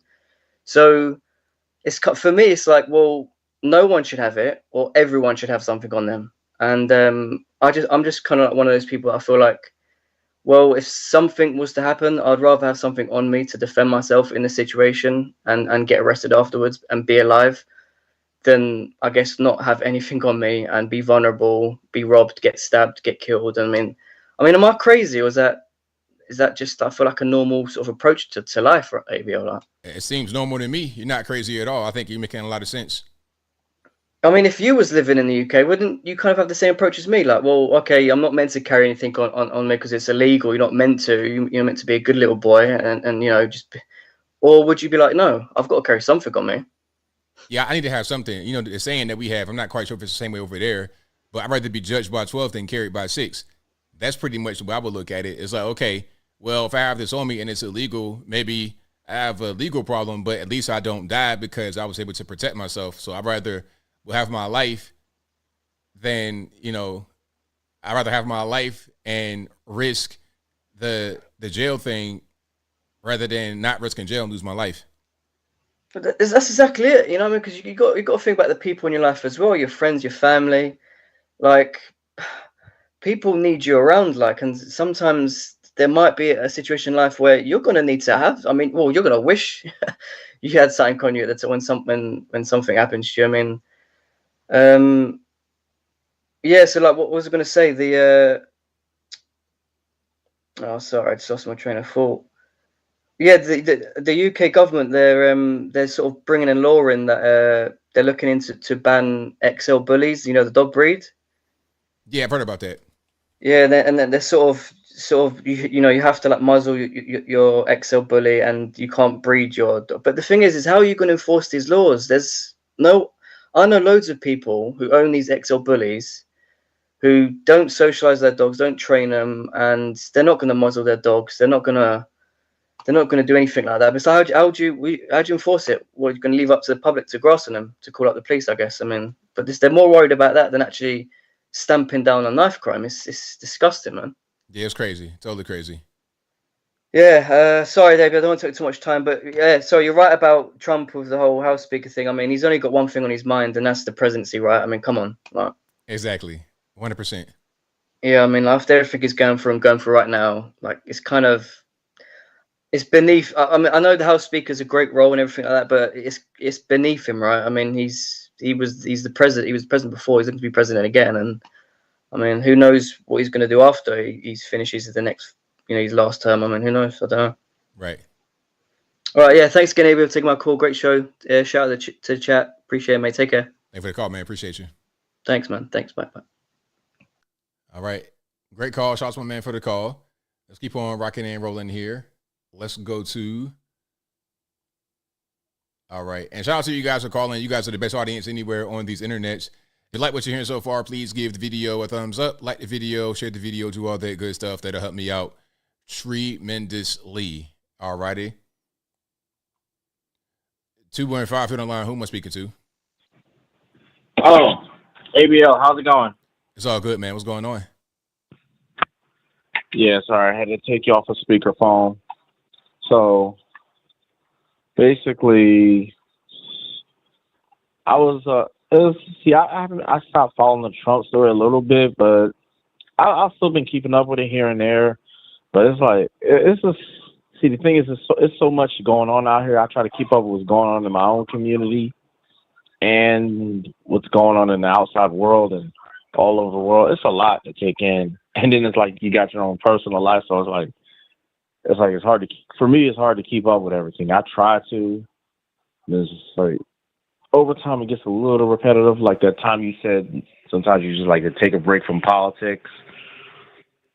Yeah, you got to. Sometimes you just got to kind of relax yourself a little bit because it could be a lot going on at once.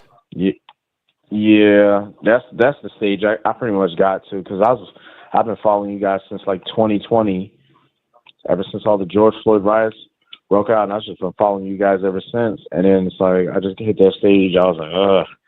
I was like, it's kind of getting a little repetitive. I got to take a break for a little bit and just do other things. And then, but I like following it because I like to stay in touch with what's going on in the world. And like you said, not getting blindsided by anything. That's right. But yeah.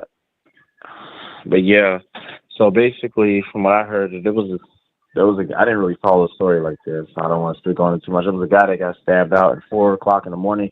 He was an influencer. Okay, where was this? Oh, you talking about the whole thing in New York? Oh, so that's where it happened in New York. I saw your video and I listened to some of it, but I didn't hear the location. It was New York. Now I remember. Yeah, the one didn't happen in New York. Yeah, I watched your video earlier about that. Okay. I didn't know he was an influencer. I thought it said influencer. I could have sworn I saw it said influencer. I mean, he could have been like they were saying that he was like an activist. Yeah. So basically, at this point, and when I saw the video, I was like 4:00 in the morning, just drunk out there at nighttime. Was he actually drunk? Because being drunk out there by yourself late at night that's not a good idea, because somebody can come up and rob you, and you're not really in much control of yourself. And like you said, you like to be aware of your surroundings. Right, absolutely. It's always good to be aware of your surroundings. You never know when the next time you're going to be a target. That's correct. Somebody have you targeted, they want to try to rob you or anything like that. And one more thing, ABL, I don't want to take up too much time, but I like having my own guns. I like being licensed to have a gun. You never know when you're going to need it, because honestly, the border is wide open, and the amount of guns, everything that comes through the border, the southern border, they can't stop it. They won't stop it. Even if, like, say if Trump were to get reelected again and he were to actually put a wall up to stop the illegal immigration. You there?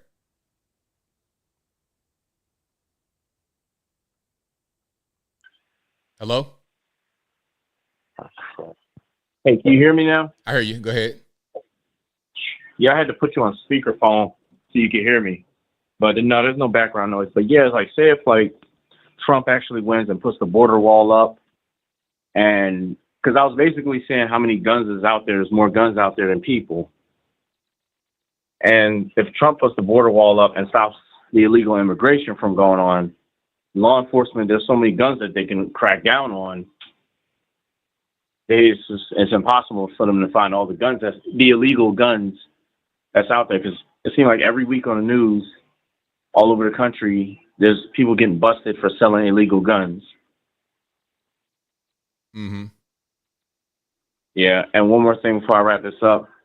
I remember I had a debate with somebody about Putin, about the war in Ukraine. He said that most of the people are saying that Ukraine is they're under attack by Russia, which they are, but it's more of a territorial dispute. They said, yeah, Russia is going to take over Ukraine, then they're going to take over Ukraine. They're going to keep taking over, and eventually they're going to try to take over America. I said, he's not going to take over America. That's a losing fight. Our military, we have one of the strongest militaries in the world. So if he was going to try to take over America, he would try to do what China would try to do. Have us all turn against each other and attack us from within. They went like trying to invade like Ukraine. That wouldn't happen.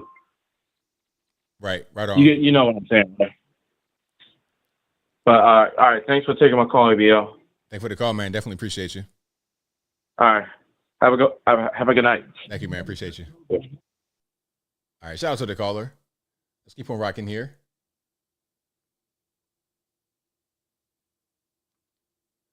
Seven 773 on line. Who am I speaking to? ABL, it's your retired Chicago police officer friend. Hey, ABL, with that whole defund the police, you know, the same problem is happening here in Chicago, and the way we're getting around, you know, not having enough policemen.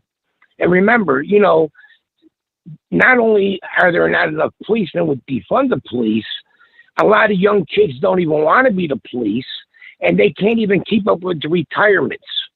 So what they're doing in Chicago is they're asking every copper, you know, that's, you know, in a squad car answering 911 calls on each watch, if you'd like to stay 4 hours longer. So that's 4 hours at time and a half. That's a long day because we do 9-hour days, and you know, as policemen. So that's a long day, but a lot of young coppers do it to make the money. And that's the way the city's getting by that whole, you know, shortage of police.